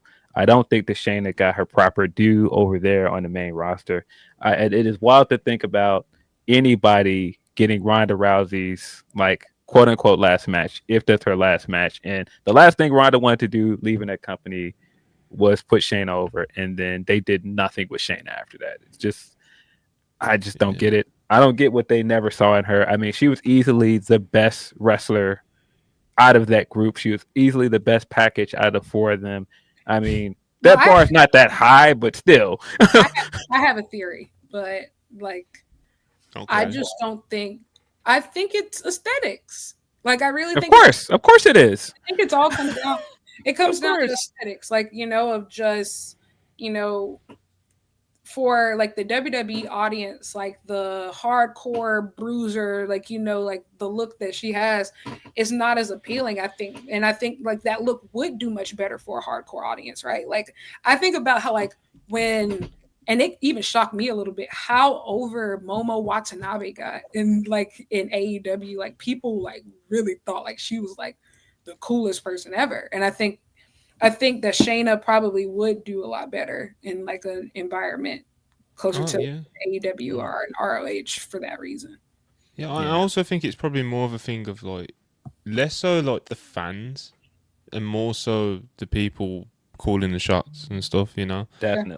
I mean, because it's like thinking back to like what we was talking about, like kind of missed opportunities and timing and stuff. It's like, you remember how Shayna Baszler came up onto the main roster and how badly Vince botched that, bro. Like, she came up like Brock Lesnar, you know what I mean? She ran through the elimination chamber, eliminated everybody, bro. Like, it was fucking mad. Like, it was like, oh yeah, she's gonna smoke Becky. And then she lost, and like the creative around that and following that was just terrible, bro. And it fucked her over bad, man.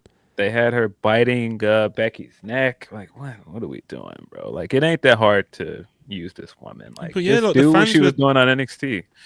But yeah, the fans at that point, they were ready to go with that. Do you know what I mean? Like, they bought it. So it's like. Yeah, they botched her creatively very bad. Then, but it's definitely it's aesthetic thing for sure. Because I mean, when you look at like why they push Ronda to the forefront, Ronda's the pretty one. Ronda's like the big star with like all the name recognition and everything. And Ronda was also like super popular. Like, she was I think she did like the SI swimsuit edition or something like that. She, like it was one of those things to where you could do a lot more with her from like the non-wrestling standpoint, which honestly matters more a lot of times, Absolutely. I mean, me and Reg just talked about this. Like, can you imagine if they had Ronda right now with like the TKO merger and UFC being under the same umbrella? Like, bro, they would be printing money over there with Ronda. For sure. Oh, you never know what you're going to get with Ronda, do you? No, but her attitude towards things, like even the UFC, bro, like that was a whole thing. Remember, before she like stepped away, like for sure. But I mean, and it's like she probably, I don't know, like it's crazy because like Ronda's best ring work outside of like probably like the Sasha Banks match was really that stuff she was doing at ROH. Like, I was there for both of those matches, like both at Revolver and at the ROH tapings. I said, in another world, like this would have worked. Like, this really could have worked, like especially from a tag team like capacity of just her and Athena. Billy was dropping her on her fucking head. Like I said, what a beast. There's Ronda over the years that she's done in wrestling, even though it's been on and off, like there has definitely been glimpses of something even special. Like obviously, people think of how we were talking about after her initial run in WWE. She had a great run, and obviously the second run was just like when she comes out with her recent comments, and it's like, but even like the Flair match, her first match, bro, the mixed tag with fucking Hunter and Steph, like that was a good bit of business, man. But yeah, she had a couple of decent matches with Charlotte, the Sasha Banks match. If I remember correctly, Ruby Soho match was pretty decent. The Nia Jax matches everyone thought was going to be god awful, and they were far from bad. So it's just like they were alright.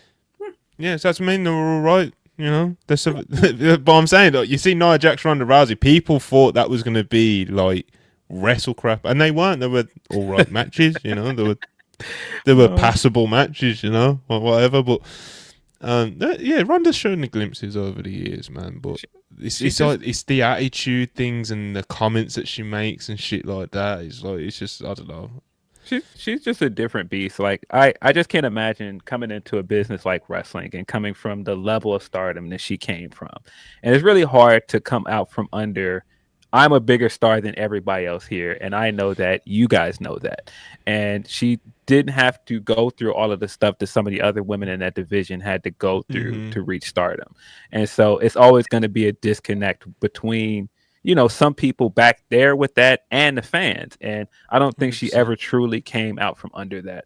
And I don't think she ever really developed as a wrestler like she could have. Like when you think of like Kurt Angle, then like Kurt Angle had that great rookie year, but Kurt Angle like continued to adapt to wrestling and evolve. She never really had that chance. She had that year, and then she took that long break, and then she was there for maybe like a year and a half. That's not nearly enough time to really get good as a wrestler.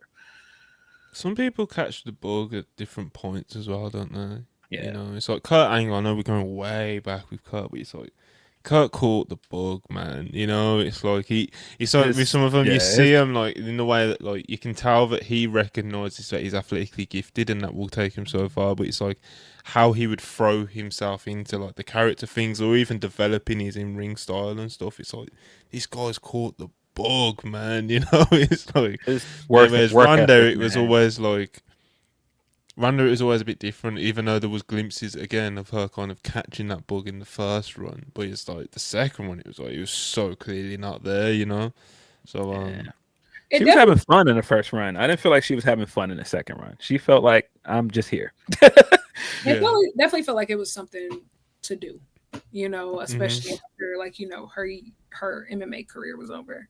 And so, hey, everybody doesn't catch the bug, and they're probably better for it, honestly. Like, think about her body after, of falling in love with wrestling is expensive, one way or another.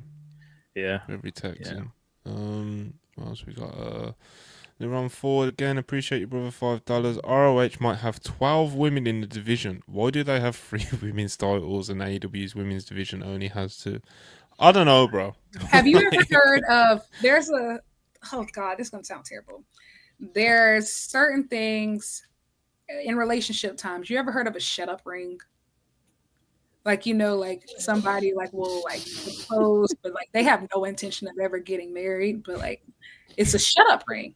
And so like like that's how you'll know some people. They'll be like, oh, I have like 3 engagement rings because like my fiance, this guy has like proposed like 3 times, right? But we've never even like gotten anywhere towards like planning a wedding. Some things are called shut up belts.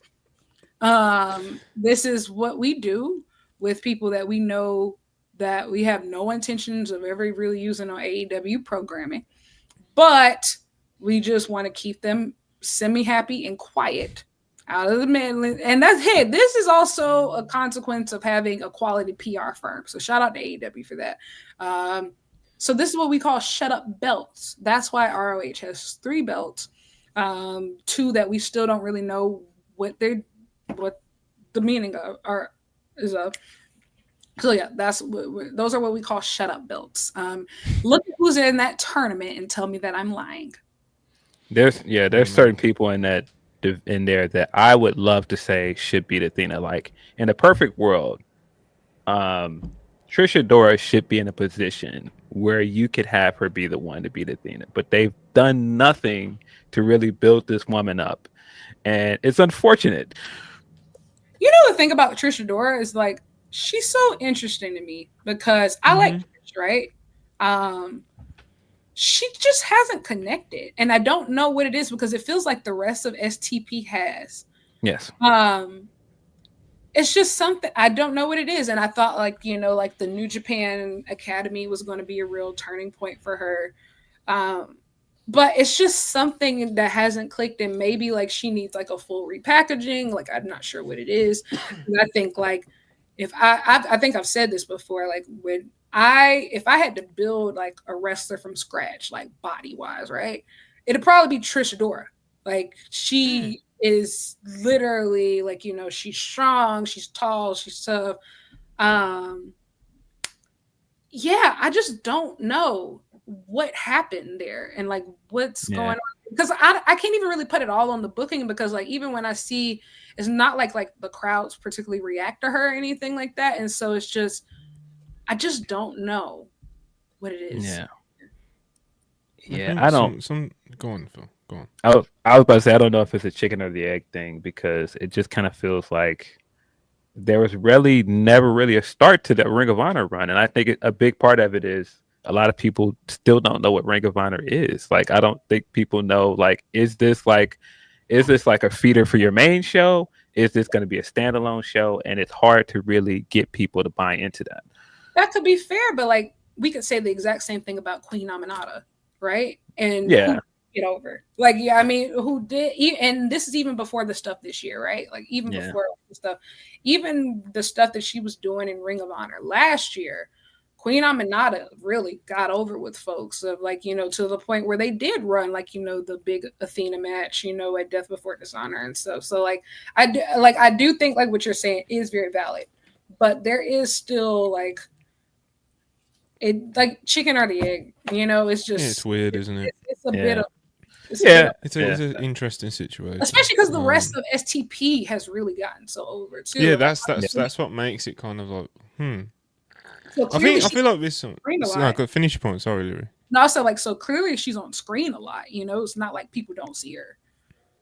Yeah, I think with some talent, you can kind of find yourself doing what we're doing now. Where it's just kind of like, why? And sometimes some people just don't connect, or sometimes the booker just, even though it's not the booker's fault and they haven't done anything like wrong against her or anything like that, or there hasn't really been like an outward cry for her to get a push and he's in his right not to, do one. But sometimes you just gotta roll the dice with someone, Like just book a fucking huge angle for her or some shit, and maybe it'll work. But it's like, or otherwise she's just gonna kind of float around kind of how she is in Ring of Honor, and she'll do a good job there in the spots that you put her in, innit? But it will never click the way that obviously we'd hope to. So yeah, sometimes you just gotta roll the dice, bro. Even kind of take risks with talent, But obviously, as we were talking about earlier, like the talent, even down to ROH, because there's so many wrestlers in the Tony Khan verse now. It's so stacked, and those opportunities are hard to earn now. So, but yeah, I think she's a decent talent. STP getting over. The Mikey V $2 says, who wins Moriarty, STP or the Death Riders? You see any chance of him going to the Death Riders? I think he'll stay with STP, man. And honestly, like Leah's, I don't think it's. I've tweeted about this before, but like I think. For like between the three of them, I think for a long time, like Garcia and Yuta were absolutely lapping Lee Moriarty. But like we've gotten like 3-4 years past that, and now it feels like Lee Moriarty has the best grasp of who he is and what he's good at than all of them. Like himself, man. He has a very clear sense of identity. And I think like I do think the STP has helped, right? But he is like the rare case. He's not drowning in his group, like the group is not everything. Like, he has a very clear identity as pure he's had a better pure reign than the other two, by the way. He just has a very clear sense of identity. And I don't think like he particularly needs a group. But like obviously STP is an asset, and I think he can afford to stay with them, like for quite a while longer. But Lee Moriarty really doesn't need anybody right now, and I don't think that like his peers can really say the same. And I think, which is a great credit to him and like the work that he's done. Like that Zelha match, like obviously like Bandito versus Hechicero was a excellent, and so was Athena versus Mina. But like that Zelha match was pure rules match can be very boring at sometimes, and like they don't always hit. But that was excellent. I loved it.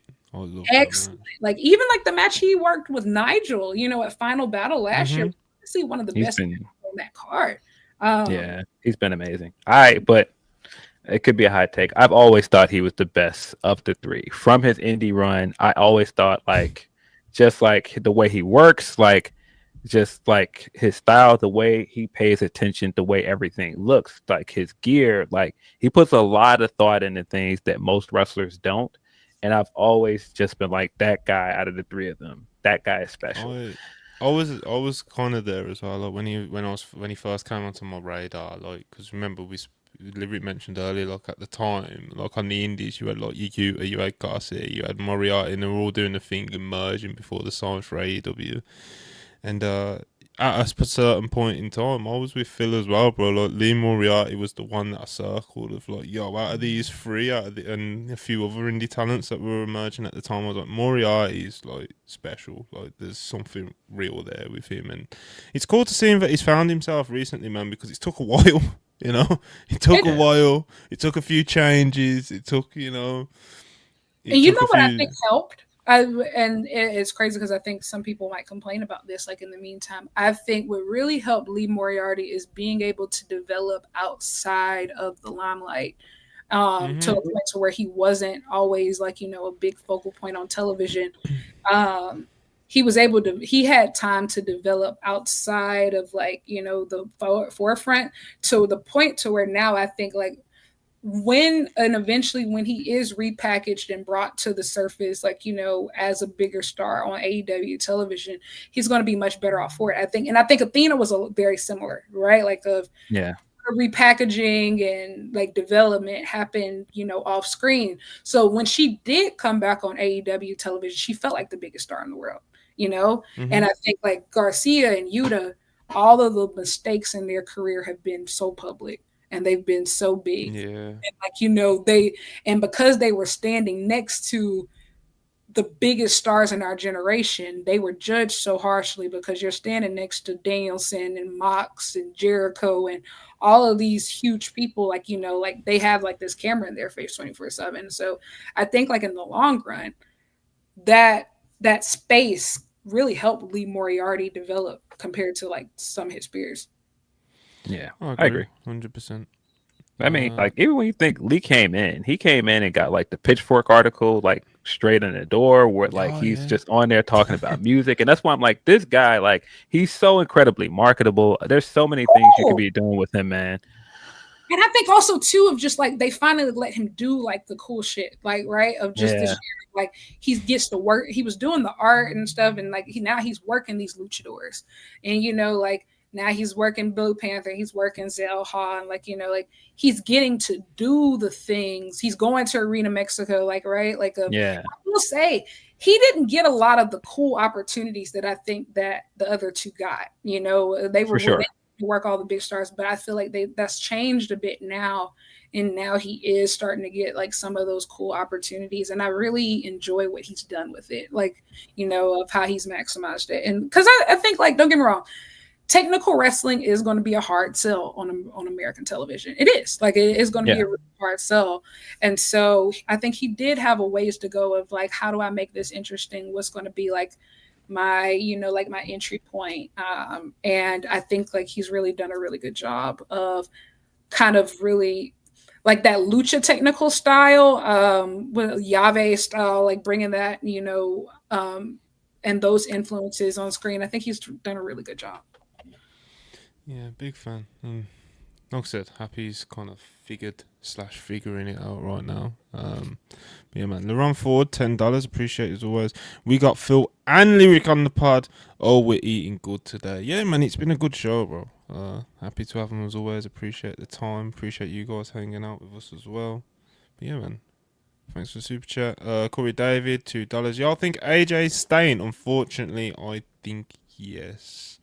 I'm 60-40 he stays in WWE. Yeah. But not confident. Hence the 60-40, you know.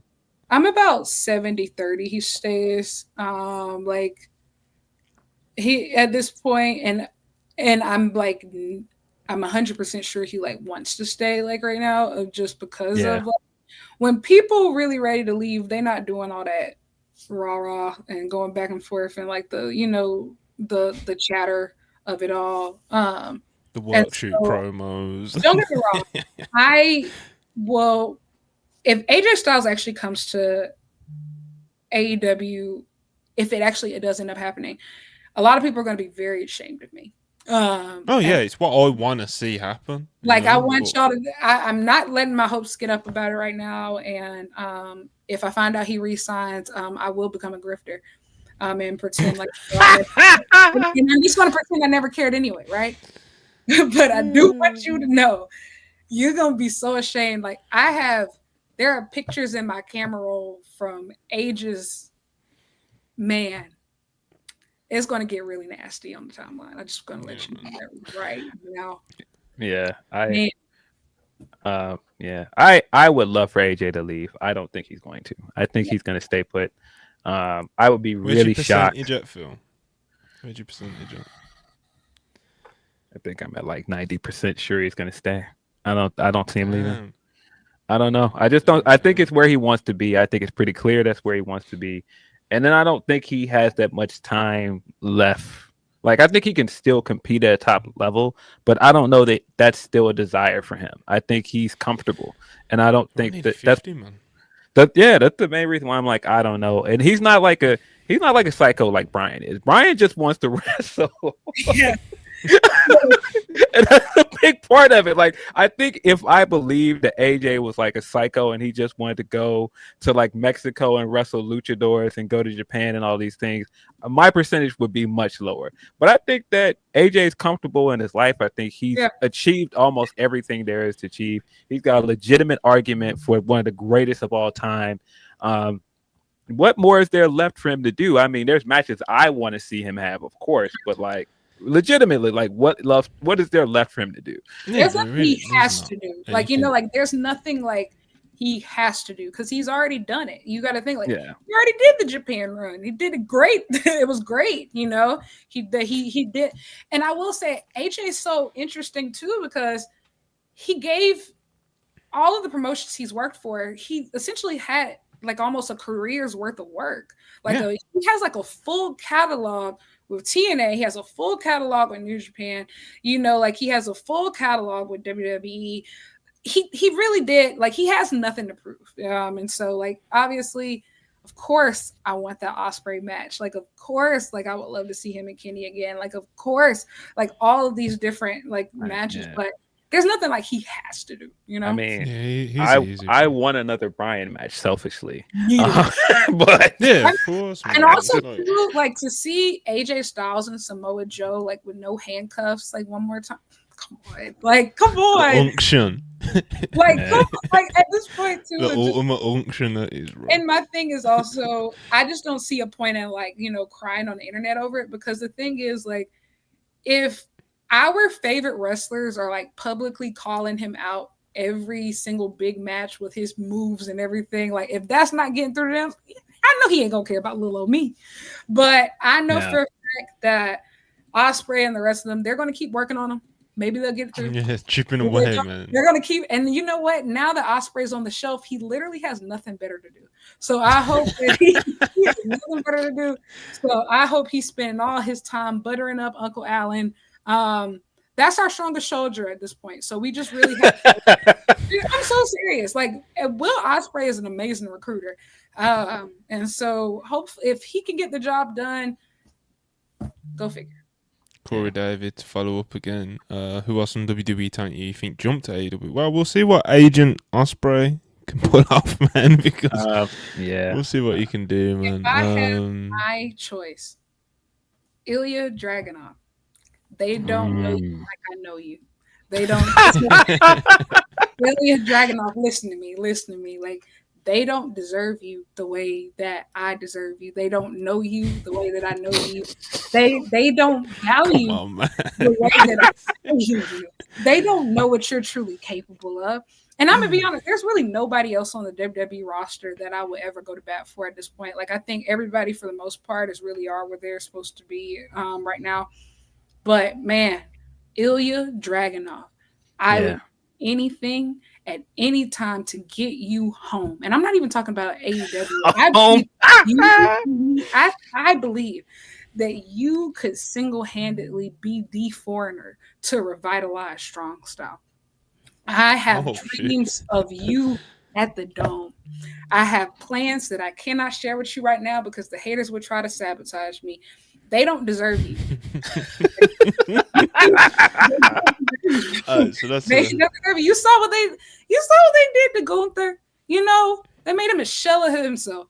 Yes, because here's the thing. I believe that Ilya Dragunov doesn't just want the accolades. I believe that Ilya Dragunov is a real freak. Like, I believe that he really cares about, like, the really gritty bits of professional wrestling. Like, I could see it in his eyes. He has that crazy in his eyes. You want to fight Bryan Danielson so bad, and we can do that here. I fear for that, though. I want Bryan to have a good life after this, though. I don't. Listen, man, not too much on my goal. Not too much on Gunther, man. He's Gunther's one of the best, man. I have plans for you. Ilya Dragunov, you want to wrestle Konosuke Takeshita. I can feel it. Bro. I have plans for you. I do actually think that Andrade is going to come back, though. I do think that he will. I have been lamenting since he left. He's one of the few people that left and went over there that I'm like, you don't really want to be over there. Come back. He was starting to cook over there. That Continental Classic run was starting to bubble. Like, bro, come back, man. Like, you don't want to be over there. Yeah, but the timing with him is so unique, isn't it? Because at the time he was leaving, he was still married to Charlotte, and then by the time his run got going, do you know what I mean? So it's like, I get it, bro. It worked for Rusev. Rusev went over there, and he's back happily married. I get trying to save your marriage, dog. It didn't work out, man. It's all right. Come on back over. Andrade. Do you think Tony's got a grudge against him though because of how he got out of his deal? I don't know. I mean, there's certain people that I can assume the way Tony talks about him. I haven't gotten that inclination about Andrade. Okay. It is very funny that Sammy is in Andrade's group, considering some of like the stuff that happened there. Like that is not something I would have predicted that he would end up in LI5 with Beast Mortos of all people currently. That's very funny.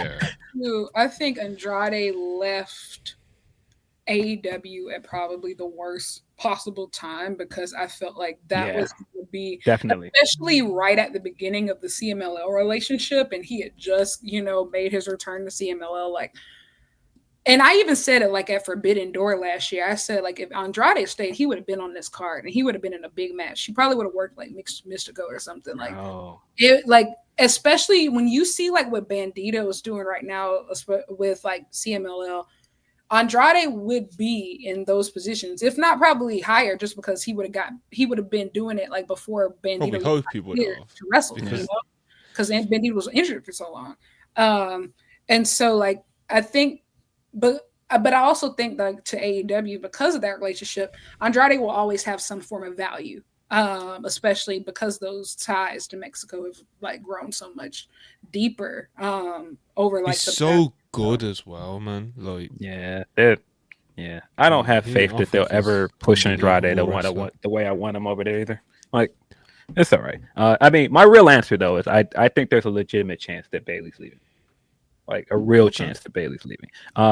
There's others that over there that I'm like, I wish you would have not resigned. Like Finn, you did not have to resign that contract. But I think it's Bayley. That's the real answer. I do think too of just if Bayley leaves, I think that Bayley is like the only real question mark left of if Mercedes ever goes back, right? Like of just if she get her sister over, That's a permanent dub soldier. Until like, if she get, because the thing is Naomi's different, especially now, like, you know, like she's having a kid and everything, you know. I do think obviously she's going to come back, right? But I don't think like she's going to be like a long-term full-time wrestler like probably ever again. Bailey's that real question mark. If they get Big Pam over to the dub, it's over. Big Monet will be a permanent dub soldier, for sure. I can understand that line of thinking, 100%. I've never worried or bought too much into the Mercedes back to the WWE thing, because like Mercedes in AEW, it's like, I think it suits so much where she seems to have been at her career when she signed, you know, of kind of like, let's be real, bro. Like, I know it's not written in a contract and stuff, and I'm not one of them people like, oh, she buries people and she's got creative control. It's not that, but it's like she has a lot of freedom she can pretty much do, in terms of, I'm not saying she's calling the results, but she can pretty much do whatever she wants, you know. And the reason why we see her as much as we do on AEW TV is because, luckily for us as fans, she's got a genuine love for the game, you know, like that. So she's around a lot. But if she wanted to show up once a month or show up like fucking Roman Reigns, I'm sure Tony would just let her do that. Do you know what I mean? And it's a better schedule too. Like, it's a much, like, even if she was on AEW TV every single week, right? That's still easily a much easier schedule than what she was doing in WWE. Like, you know, like 100%. You're flying out maybe like, you know, for 2 days out of the week. Like, think about it. Mercedes worked Dynamite and she walked Fashion Week last night. Like, yeah, that's the sort of flexibility that I think will just like anchor her down as an AEW lifer anyway. And obviously we know Tony's not just gonna, even if she was thinking like, Tony's not just gonna let her walk into WWE, bro. Tony's gonna throw a crazy bag at her if he thinks that's gonna happen, you know. So like, and I think she got a lot of support too from like the locker room that I don't think that she ever got in WWE, of just like when she first signed, like when she came in, like even like that first year, like both the male and women's locker room, of like the way that they embraced her, just like, you know, especially after the stories that it came out, like, you know, about like times in her WWE run, it just seems to be like a massive difference. She gets her own locker room, and like, let's just be honest, in TKO era, a lot of the things that she's getting in AEW, she wouldn't be getting in WWE, and it's not just because like of it's her, like nobody's getting it, like, you know, like it's just a lot of stuff that nobody. It's just literally like Cody, Becky, Roman.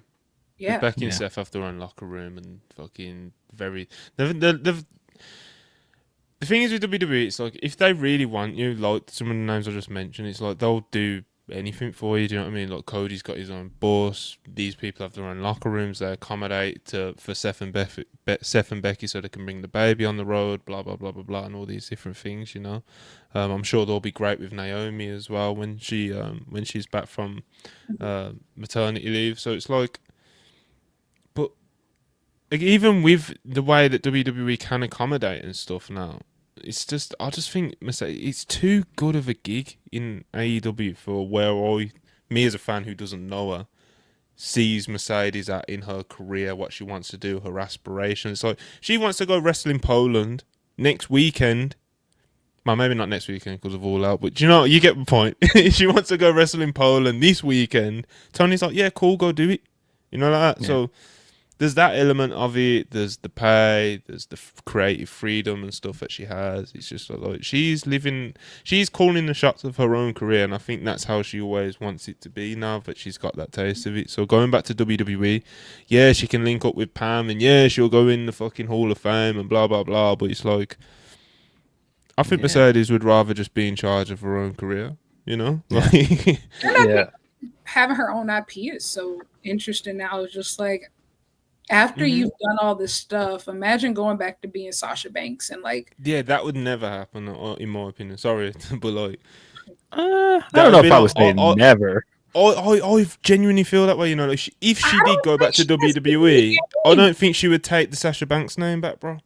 Well, I don't think she necessarily has to.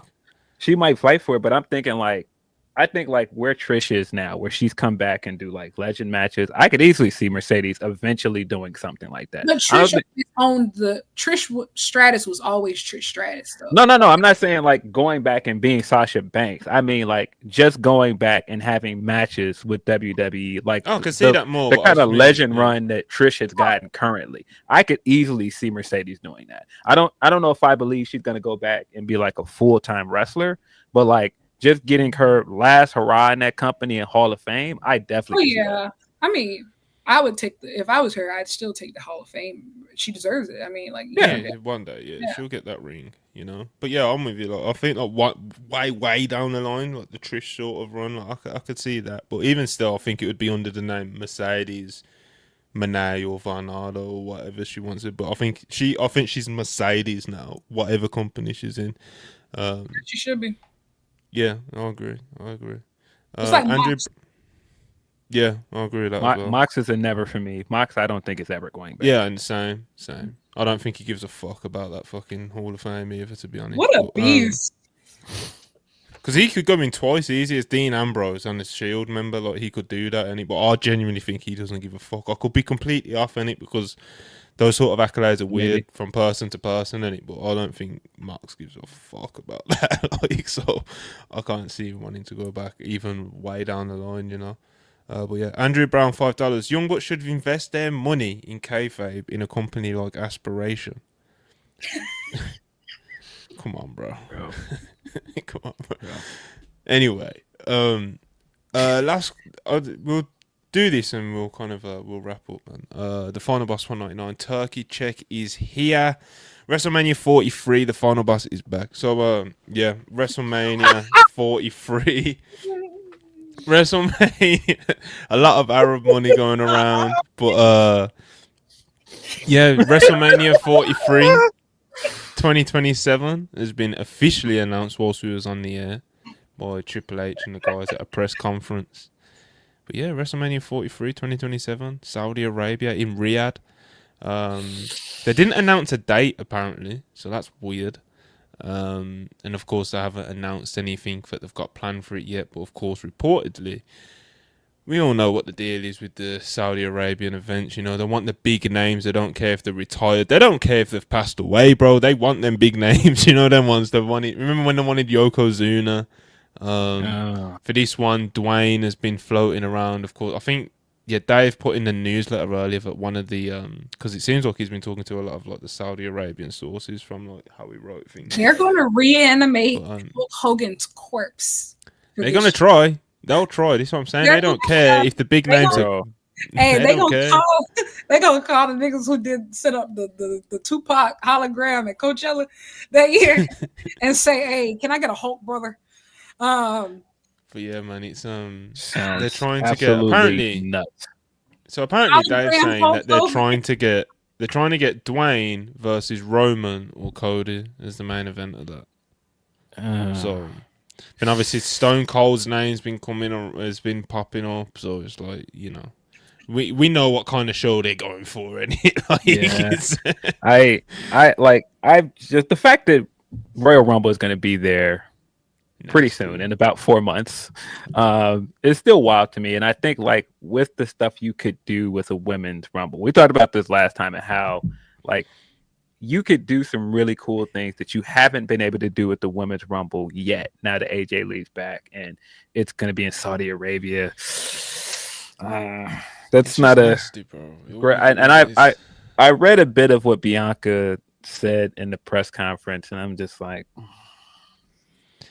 yeah, it doesn't look like it's like it's hard to get around the fact. I know it's become more normalized, and you can see it with like even the poster they put up. It has ESPN and Netflix all over it, and it's becoming more normalized to bring more entertainment stuff to Saudi Arabia. Like that big comedy festivals there. Like there's more and more boxing matches there. UFC is already going there.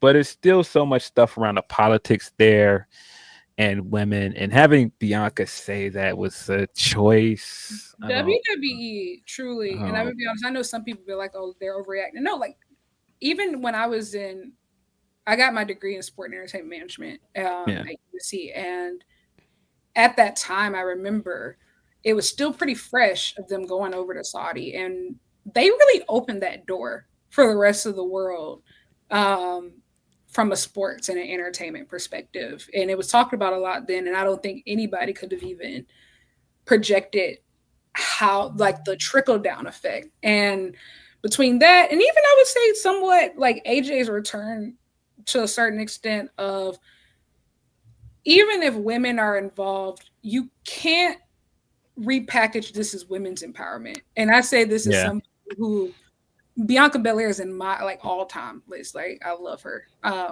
But I think like it gets to a point to where no matter how you slice it, no matter how you dice it, and I understand most people don't care at this point. Like, you know, people are going to watch it regardless.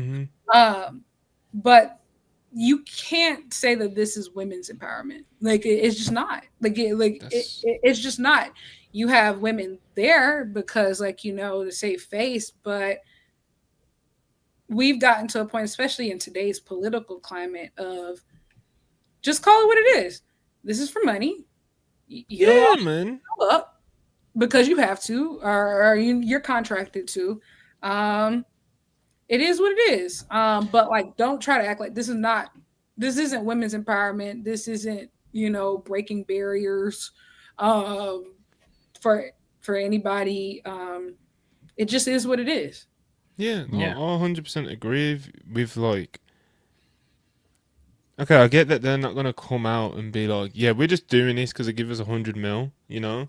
But I really cringe when they try and dress it up as like, oh, it's this, it's not, it's, you know, whether they try to dress it up as women's empowerment, whether they try to dress it up as like a global opportunity for people to be seen, where they wouldn't be like, bro, like, just call it a business opportunity or whatever it is. Like, don't try and feed me like the bullshit. Do you know what I mean? Like, I already feel kind of, I think a lot of us as like feel a certain way about kind of the like the Riyadh season and like the progress. You know what I mean? The progress that Saudi have made in being part of sport and media over the past few years. Like, it's always people are gonna have different opinions about it, but it's like, again, I'm not expecting them to come out and be like, oh yeah, we're just doing this because we sold out. Like, but at the same time, don't come out there and, exactly what Lyric said, but don't go out there and try and like put Bianca in front of me talking about opportunities for women and shit, bro. Like, go fuck yourselves, you know? Like, somebody may not a thing. Oh, go ahead. It's not a thing where I'm not gonna like boycott WWE or the Saudi shows or anything, but it's just like it does make me cringe that when they try and dress it as something that it's so clearly not, you know, when it's just like, bro, like, insulting my intelligence, you know, and everyone's like, we know what this is. It's already reported that you're getting like 100 mil to do it. Yeah. Like, don't try, like, save the bullshit, bro. You know, like, just save the bullshit. Just drop the flyer. Whatever, do you know what I mean? Like, again, you don't need to peddle poor Bianca out there who's recovering from injury. You know what I mean? To talk about how this is an opportunity for women, because we know that it's bullshit. So, you know, and we know what this is. So I saw somebody in the chat say like this is also going to kill Mania weekend for the Indies, which I didn't even think about. But like, definitely, it's a lot of we heard there. I think that the big appeal of AEW for me, the more that I'm a fan, is you can even see it with the wrestlers. Like, look at Ricochet right now. Like, Ricochet currently is not even just him as a character, just Ricochet as a person online. Like, the amount that he tweets now, the amount of fun that it seems like he's having tweeting and being a part of the fan base. Like, when you saw him come out and the 2300 building and that guy like put his hand out to high five him and he looked at him with like genuine disgust, it seemed like. I think that's a big part of the difference between WWE right now and AEW. I feel like there's an accessibility to AEW wrestlers that doesn't exist with certain WWE wrestlers, and there are pros and cons to that, of course. But I do think that that's part of what some fans really like about AEW is that it feels like the wrestlers are kind of among the fans. They feel like they're a bigger part of like the experience of being an AEW fan. There's a big wall, and a lot of times the wall is how much you can pay to get past with WWE. And again, I can't even say that that's a wrong thing because it's a business. But I do think that persists between WWE and AEW, and I think you're going to see more of that. Like, and you're getting something like this, like WWE and WrestleMania.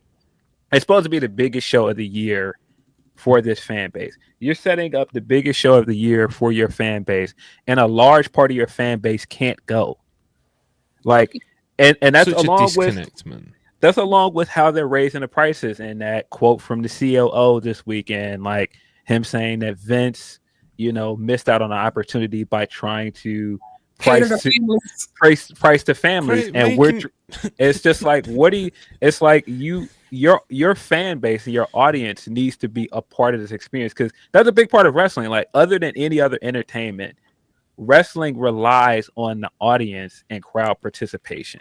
And so when you start creating this disconnect with your loyal audience, what is it that you're actually doing? And I know some of their fans aren't going to care about this Saudi deal. They've been doing this for almost 10 years now. It's not going to matter to them.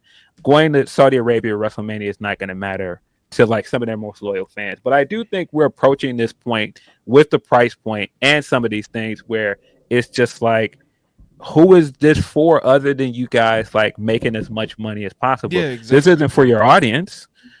It's not. I think we've gotten to a point, and I think this is with all of society, because it's not even just happening in wrestling. Like, even like I saw like yesterday, like with the Paramount Warner Brothers merger and potential, to where I think a lot of the things that we all consume for escapism and like, for entertainment, it's easy to like keep that separated from like the political. But like now we are kind of like at this crossroads as a society to where everything is political. Everything is linked to capitalism in some sense. You have to make a hard stance on something, whether you like to or not.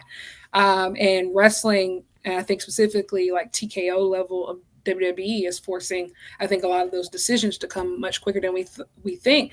Because I'm gonna be honest, like, don't get me wrong, WWE is like, really hot right now, obviously an industry leader. But with the current like economy, the current political climate, 2 years from now, when this Saudi show happens, is thinking about it on what this $40 ESPN streaming service, what will that look like? I think even for those loyal fans, even if they might agree with it, they're going to get priced out regardless. And I think that was the difference. And Phil, you can probably even at least understand this of, if you went to WrestleMania weekend this year, and if you went to All In weekend, but anybody who went to both, and I didn't even do any of like the WWE stuff, but like the accessibility and the affordability that you got in Texas for $20, bro. Totally different. $20 fucking dollars. You can sing karaoke with Bryan Danielson and Will Ospreay, and like they're walking among you. Like nobody's like hiding. Nobody has security. That might be a problem to a certain extent. And that's why, like, I'm gonna be honest, as AEW gets bigger, like that might change. But you can have such a great experience without breaking the bank. You can't afford to go to Dynamite and Collision and, the Ring of Honor tapings and, to All In and get a decent seat. Like, there was a time that even if you weren't like a super rich family, right? If you worked really hard, you could save up for you and your kids to go to WrestleMania. You could save like for your family to go to WrestleMania. Like, that used to be a pretty normal thing, even if you were like, lower middle class. Like, wrestling, I did an interview with Shelton Benjamin one time, and he talked about like the reason how he got into wrestling is because it was the one thing that was accessible to everybody, that anybody could like really participate in. You could turn on the screen on Mondays and Friday nights, and it's accessible. What wrestling is supposed to be, respectfully, a poor man's sport. It's supposed to be something that everybody can have access to, and that's why that's why so many of us were into it as kids. But we're getting to a point now to where I think WWE's downfall is going to come from themselves, because you're making it exclusive. Like, why are you making this exclusive and making it less accessible for the audience that it's supposed to reach? And it's crazy when it's like their own people come out and say, "Oh well, Vince missed an opportunity," and they ended up making Vince McMahon looked like he was on the right side of history, bro. Like that's fucking crazy. So but I mean, yeah, Vince is old school though. Vince came from the era where he the understands territories. the sport, and Yeah, yeah, he came from the era where the territory still existed, and a big part of going to wrestling shows was that these shows were accessible and that they were affordable. And family shows, isn't it?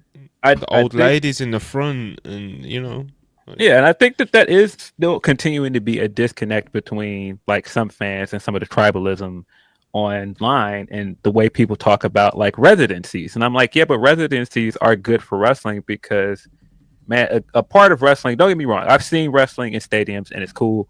A part of the cool bit about wrestling is being able to go and see wrestling in an intimate setting. And there's nothing quite like being able to see wrestling in an intimate setting. Like all of those shows in Aragon Ballroom, they were so much fun because it's just like these are like the most core fans in this building. And like I said, the wrestlers are just, it's a different accessibility. Like you can walk out in the hallway from the Aragon Ballroom and be heading in the bathroom and just see like Ishii just wandering around in the hallway. Yeah, the energy is just different. It's just different, man. And it's just why I'm like, I think it's like the more and more they make wrestling into this thing where it's like, oh, the celebrity of the week is front row waving, and it's for influencers and it's for these people. That's not what really wrestling is. And I think you're trying to dress up wrestling and doll it up to make as much money off of it. And again, I get it, it's a business, but I think like for my personal enjoyment of it, that's not really what I want. There's just a limit, man. Like I said, it's like when you make Vince look who's on the right side of history, because it's not like Vince wasn't about his money. We all know he was. Yeah. Do you know what I mean? So it's like, again, making him look like he was on the right side of history, obviously only when it comes to that, what we're talking about, this topic we're talking about, ticket prices and stuff like that, then, you're fucking up, I think. And I do agree with Lyric where I think it will get to a point where it catches up on him, because the live attendance and ticket sales is always the last thing to it's always the last domino to fall when a company is cooling down. So usually it's like the quality of the show dips and the people like us will fucking say something on Twitter, but nothing actually happens really, so we get called crazy, and then the TV ratings start to drop a bit. Then a while after that, that's when the ticket sales will start to drop. But it's like, yeah, man, I think WWE could, they're playing a very risky game here, bro, because again, this is wrestling and WWE, even like as sports and as a company, are going against some of the fundamentals of what they're supposed to be. Do you know what I mean? So it's like you got WrestleMania in Saudi for 100 million. It's like, who is that for other than the people pocketing the money? They want, do you know what I mean? They want to bring back all these legends and stuff. You've got, they're not doing the Christmas New Year show at MSG this year. Like what the fuck? Like that's WWE tradition, bro. Like what are we talking about? Cena's last match isn't going to be in Boston because they didn't pay the right site fee. It's like, and obviously Saudi Mania. It's like these guys are mutants, bro. Like this Nick Khan TKO combination of corporate. It's nasty, bro. It's sucking the life out of the game, and I think also too of just, and I said this at the beginning of the year. And I'm not trying to say this as a an AEW shill or anything, but like AEW has to succeed. Like they have to hold the line, because at this point, and like in this TKO era, WWE, like truly, and AEW isn't perfect and they don't always get it right. And not even just AEW, but I would say like that, the side of them and all their partners, like, it's very important that all of these companies succeed. New Japan, CMLL, Stardom, because like we are dangerously approaching a future that could be just, the furthest thing from what professional wrestling actually is. And it's actually really scary. And I think it's scary for fans. It's scary for talent. I can only imagine, and I can only imagine like what it's like to be like a kid growing up in this wrestling climate, right? Of just think about it. Like your parents used to be able to take you when WWE came to town, you used to be able to get tickets for what, $15, $20. Be like, yeah, like, like insert family member here, show up with tickets like day of.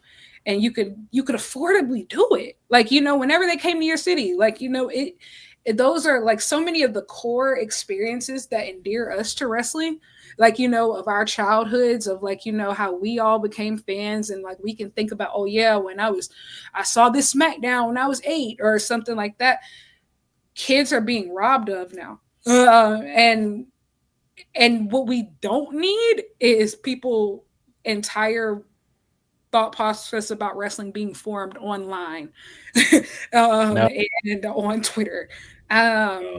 Being a part of the action, I think, is what makes people normal wrestling fans. Like actually going to shows lives and attending it. That's what makes people normal. And that's why we have so many abnormal people in the space right now.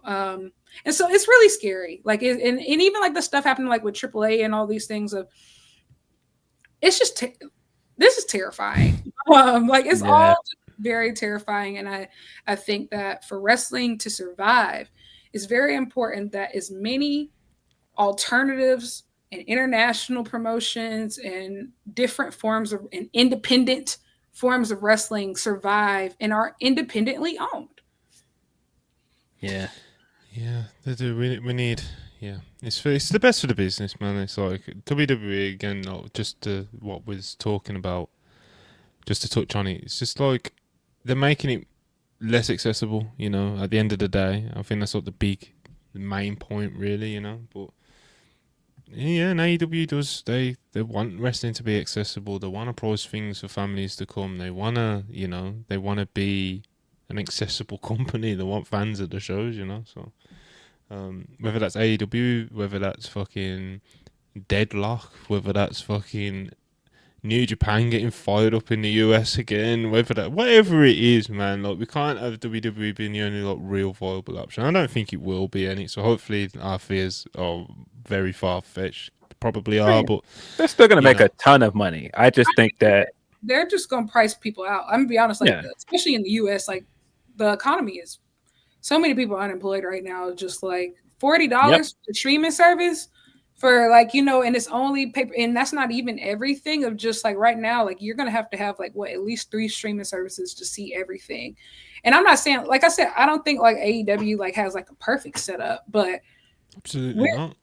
But if you are paying that much streaming wise, and you literally have to take out a second mortgage to go to a live, like, you know, to the live shows, like at this point, and even like their fan experiences are nuts. Like the amount of money. Bro, I met Konosuke Takeshita during WrestleMania week at that DDT show for $35. Mm-hmm. Like, their meet and greets over there are like hundreds. Even when they pay the hundreds, bro, they treat you like fucking sardines. You know what I'm saying? Like, they just treat you like just a number on the page. You get me? So it's like, and I've seen it. So it's absolutely crazy. Like WrestleMania weekend versus All In weekend was just two completely different experiences. Even from the media standpoint, but that's a whole nother conversation. Well, there was no press or media today at the press conference. There will be no press heading forward. Probably with a lot of this, they're going to reset a lot of them.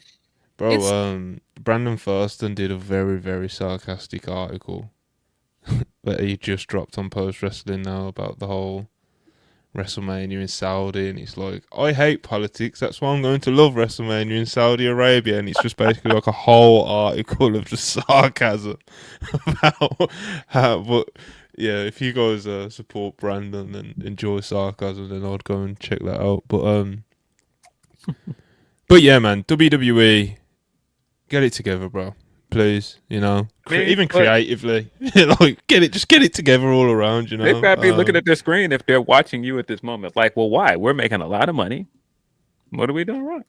Yeah, well, you know, what's the issue? I'm saying they're not going to see it that way. They're fine. But I mean, yeah, this is a big entertainment thing. Like, even with sports overall, like the amount of streaming platforms you have to have just to watch basketball and football now is crazy. And WWE is heading right in that direction.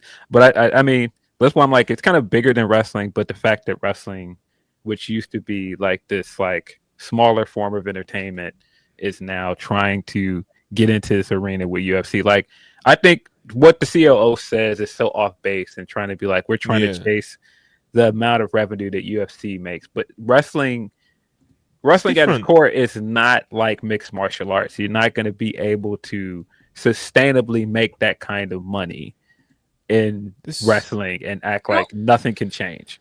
And wrestling is a microcosm of life. And I think sometimes we don't give it enough credit for how much it influences the rest of the world. Like the WWE Network at the time when it first started was a pioneer in streaming. Like, you know, like there weren't a lot of streaming services, especially not for anything that were sport entertainment based outside of, like, you know, Netflix was in the early days around that time, but like WWE Network at the time was huge. WWE going to Saudi was huge. Like wrestling has pushed the rest of the world forward. Now they just happen to be, other things just happen to be more popular. So when they do it, it takes off in a much different way.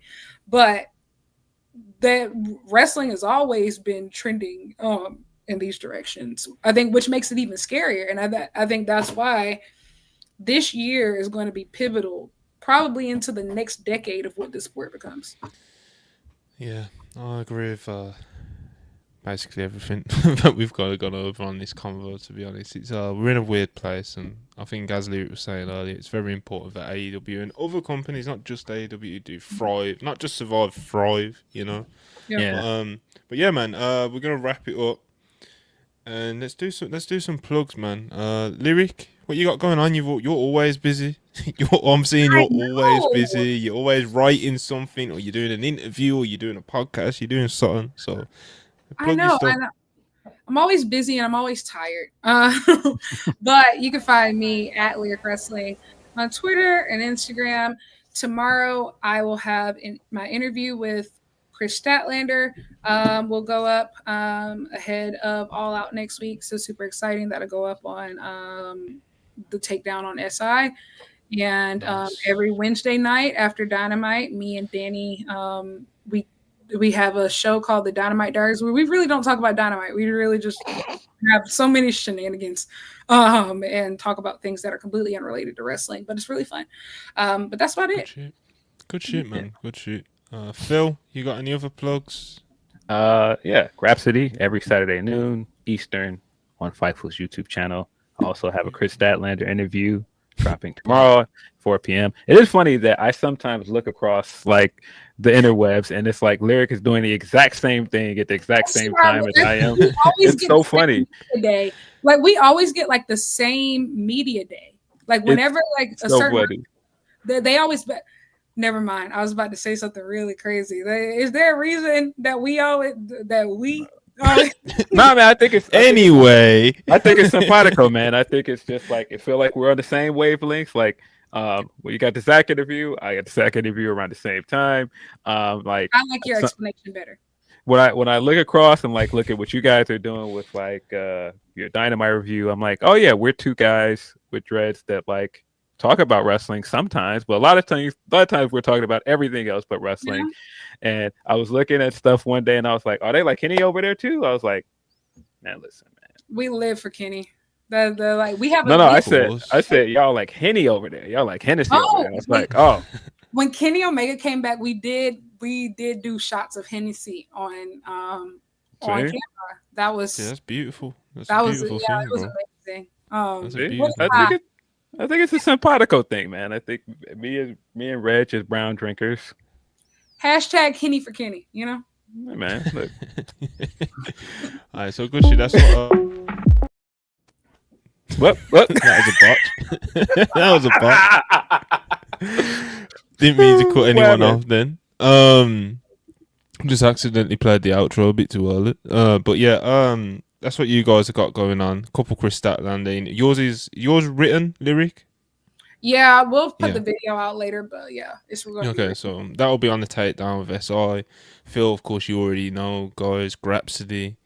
You basically find everything there with him. As far as we're concerned, I think we're done for the week. You know, I don't think we're gonna do too much this weekend. And of course, we'll be back with Ibu on Monday or Tuesday, so obviously just keep an eye on the page and we'll keep you guys up to date. And we have some exciting stuff that we're working on and getting prepared to announce as well, so stay more tuned and locked in with announcements in our tweets and stuff more than ever at the moment, because like I said, we are working on some exciting things. Some of you guys will remember that I don't know, maybe like a couple of months ago now, I've been telling you guys that we're working on trying to do more things with more content and more ideas and blah blah blah blah blah. I wasn't just talking shit, I have been working on it. You know. So yeah, man, I'm gonna keep you guys posted and appreciate you guys supporting us. Appreciate you guys for tuning in. Please like and subscribe on your way out. Appreciate the super chatters, and we'll see you soon. Appreciate Lyric and Phil for joining me. Peace.